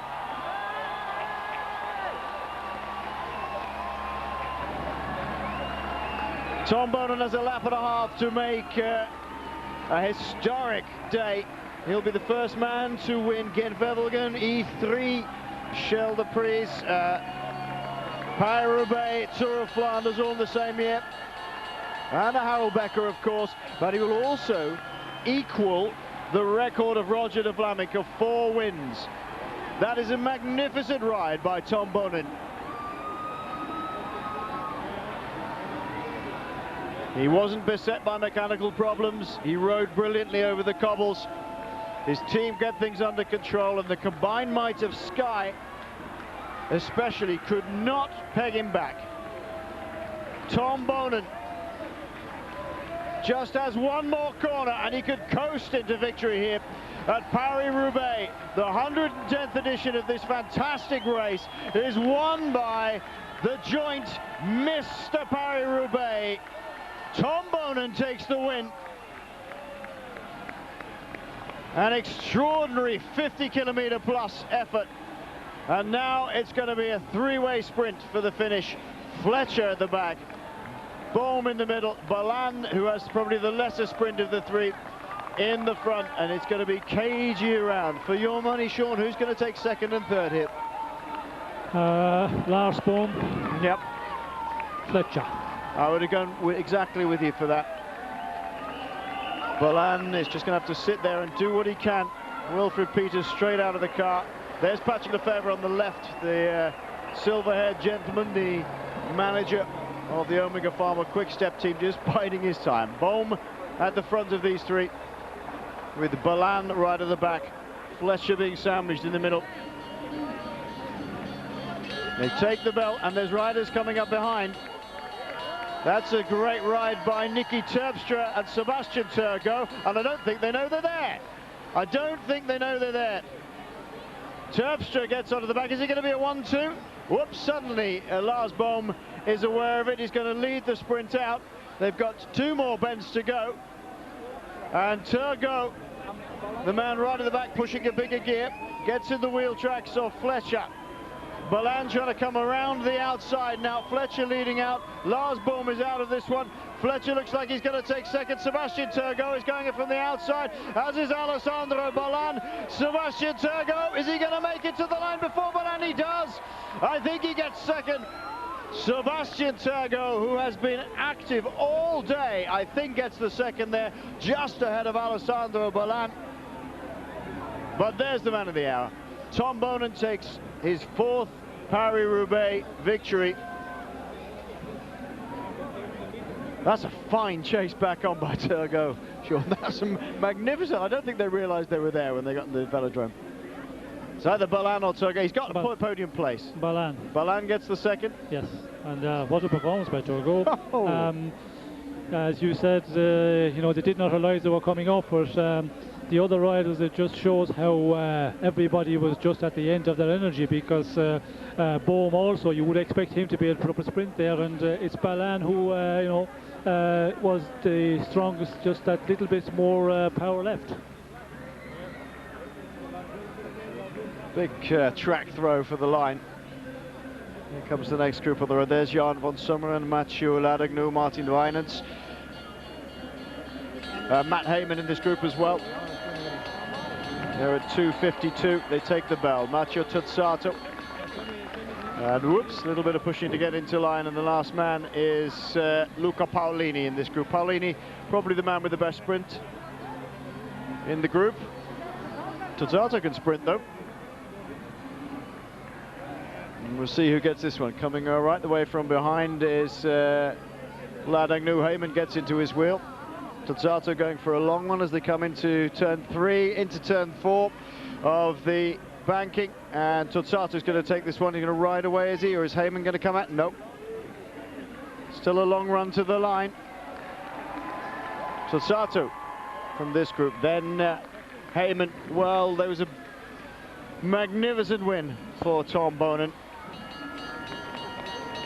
Turgot gets second provisionally.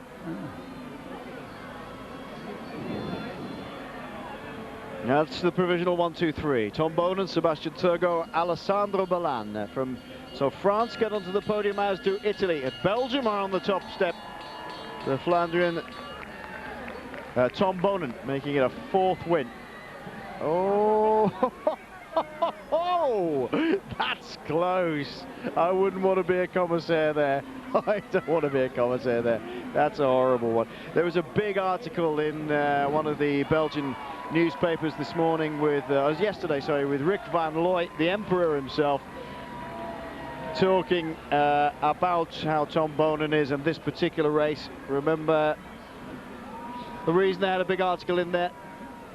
Van Looy won Gent-Wevelgem, Tour Flanders, Paris-Roubaix, all in one season. I think 62 was the season. But he didn't win the other two we were talking about, E3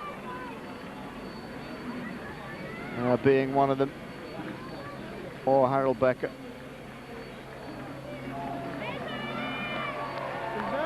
Van Looy winning in 61, 62 and 1965. There's Sylvain Chavanel riding with Gregory Rast, I think.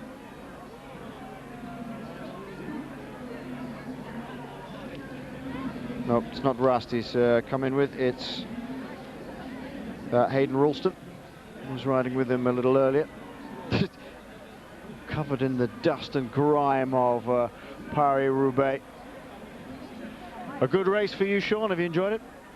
Yes, it's been a fabulous race, and you know, I think Bonen, you know, he really made an exciting race of it. You know, going out at that point with 50+ kilometers to go and riding away. It was certainly, you know, there was a lot of suspense there between that 50 and 20 kilometers to go. I was always concerned that we would see some of the riders, you know, going in the attack, and possibly Bonen paying for the earlier effort, going out very, very early, but not at all. You know, what a performance by Tom Bonen, and you know, he was the big favourite coming into the race, and he just took the race by the scruff of the neck and took it on early and just dominated the race. Tyler Farrar finishing for Garmin Barracuda. But a magnificent race from Tom Bonen. I mean, that really is old school bike racing, Sean, isn't it?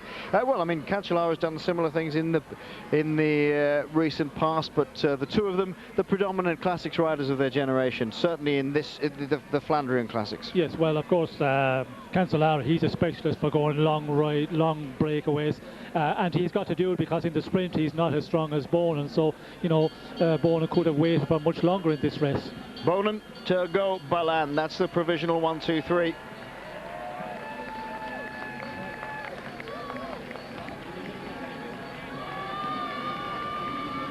I can't remember ever seeing a race as close for second, Sebastian Turgot and Alessandro Ballan.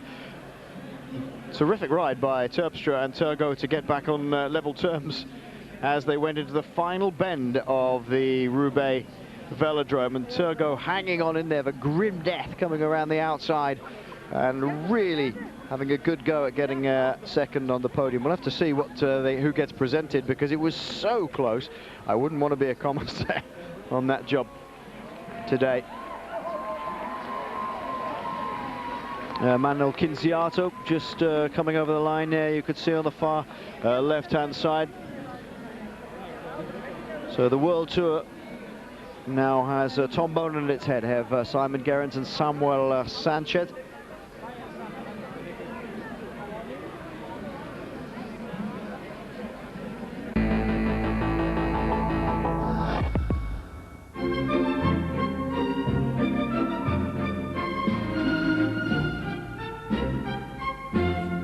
CD cycling shoes.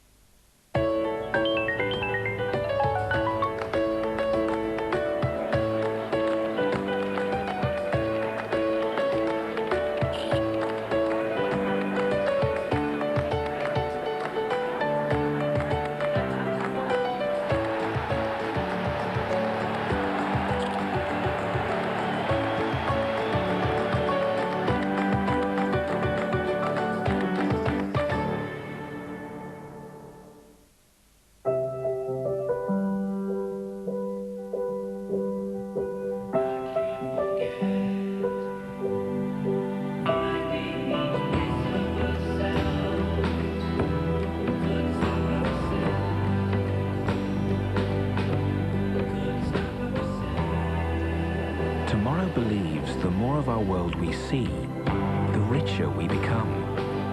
Fly Emirates. Hello, tomorrow. Perché ho scelto di fare il ciclista? Bella domanda. La velocità? Potevo fare il pilota. La fama? Potevo fare il calciatore. La verità? Il ciclismo ha scelto me.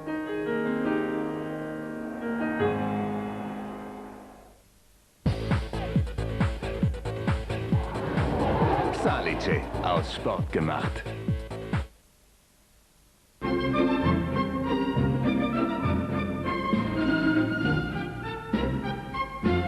CD cycling shoes.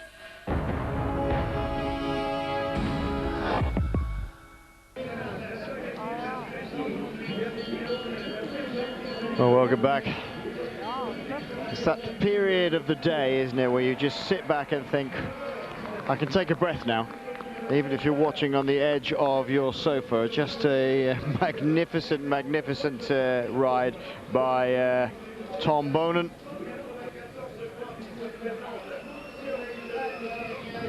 And yesterday in the papers was saying, year of records, jaar van de record for Tom Boonen. That's exactly what it has been. Having won E3, Ghent, Wevelgem, Ronde van Vlaanderen, and today Paris-Roubaix. Magnificent ride, and they were comparing him to Roger de Vlaeminck. It's a different era of cycling though, and here is Boonen himself, and we can't hear it.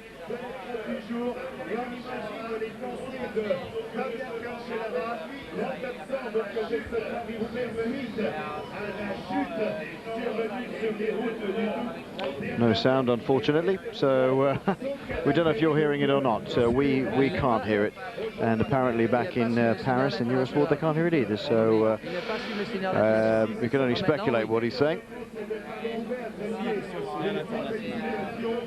Vraiment loin, mais à derrière c'est toujours des bagarres parce qu'il n'y a personne qui veut travailler avec nous. Now, Boonen's quite a different rider to the riders we were talking about before, who are of his generation. Sounds come through. Hang on a minute.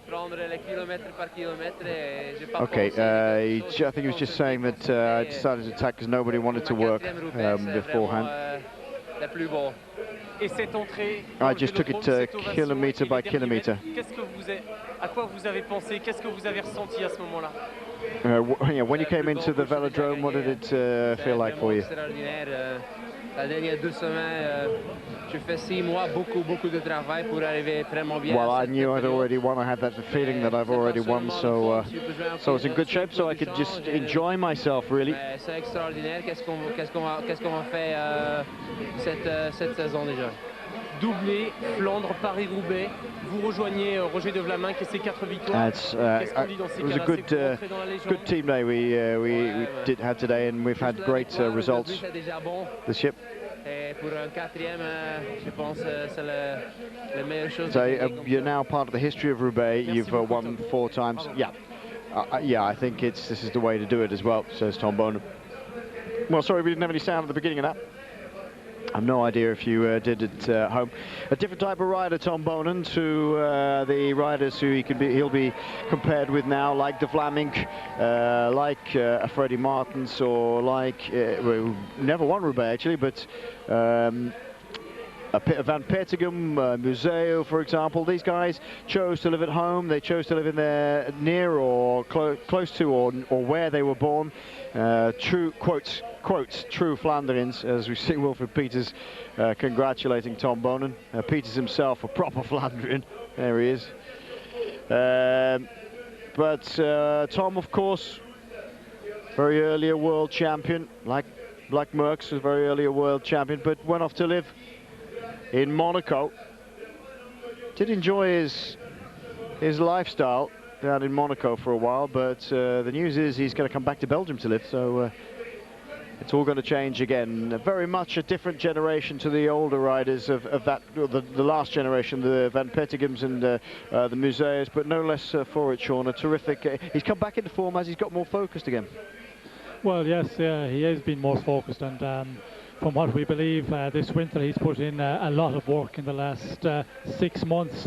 He's worked very hard, and you know, last year was a very difficult year for him. He had crashed in this Paris-Roubaix, had a lot of mechanical problems. The Tour of France, remember, he crashed and had to pull out 2 days later. So, you know, it was a really difficult year for Bonen last year, and that's what big champions are about. They're able to, you know, recover from a bad year, get back, work at it, back to the drawing board, and that's what Tom Bonen has done.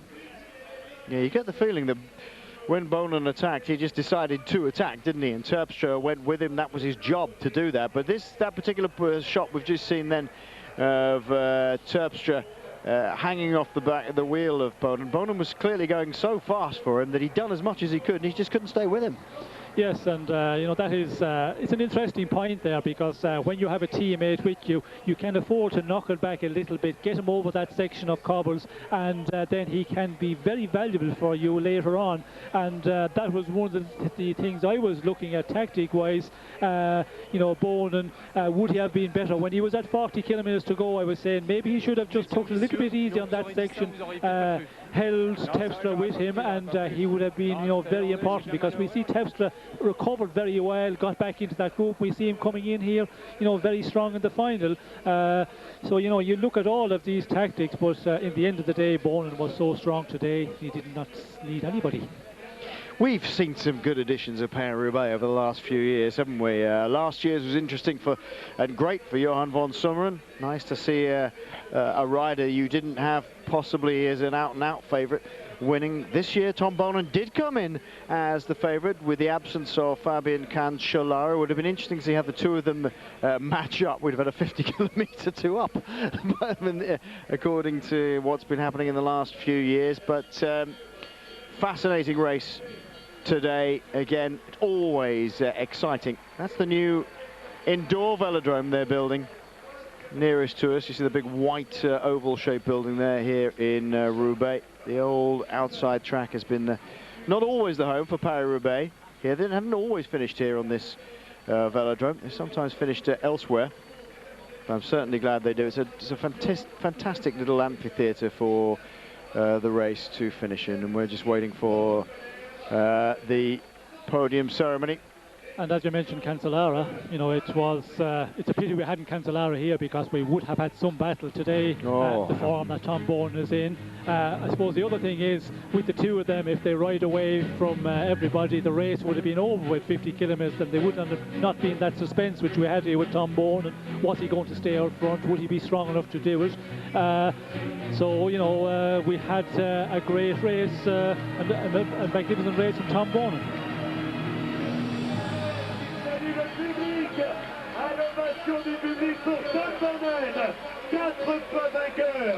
Tom Bowden joins Roger de Vlamingh in the annals of Paris-Roubaix winners as a 4-time winner. Roger de Vlamingh, first winning the race in 1972. He won again in 74, 75 and 1977. Tom Bowden took his first victory back in 2005. He won again in 2008 and 2009, and now takes a 4th victory.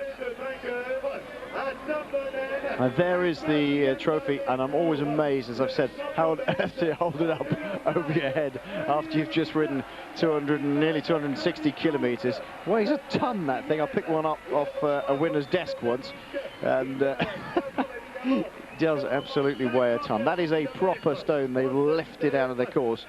They did replace it, but that's the way they do it. Du Conseil régional, Nord-Pas-de-Calais rejoint le podium et va remettre la médaille. That picture there will be all over the Belgian press tomorrow. And Frédéric Guédon has just arrived in the velodrome, 41 years of age.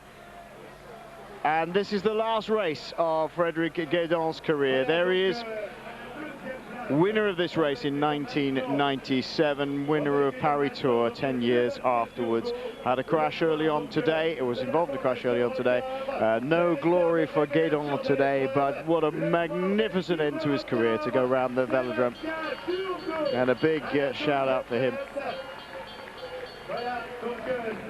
Sebastian Turgot, he did indeed get second. That's a brilliant run. That's great.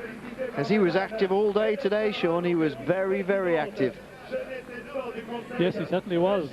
We see, you know, he was very much in the race, got involved a lot, and I think he was a bit surprised himself when he came back into that group in the very end and managed, you know, to get onto the podium. I think he would have definitely signed for that this morning at the start in Compiègne. Yeah, he certainly would.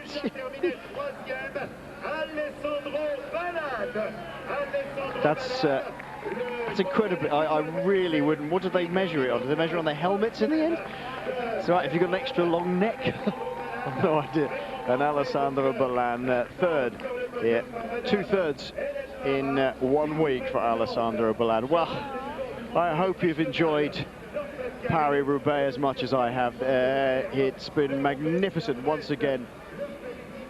And I've got to say, I've always liked the Tour of Flanders as my favourite race, but I wasn't too keen on the New Parcours. It's always the riders that make the race, of course, but New Parcours, not for me. This remains unchanged and undimmed as absolutely brilliant. Well, Eurosport continues with live cycling. We've got Giro del Trentino very shortly, about a week. I've got a few days off, thank God for that.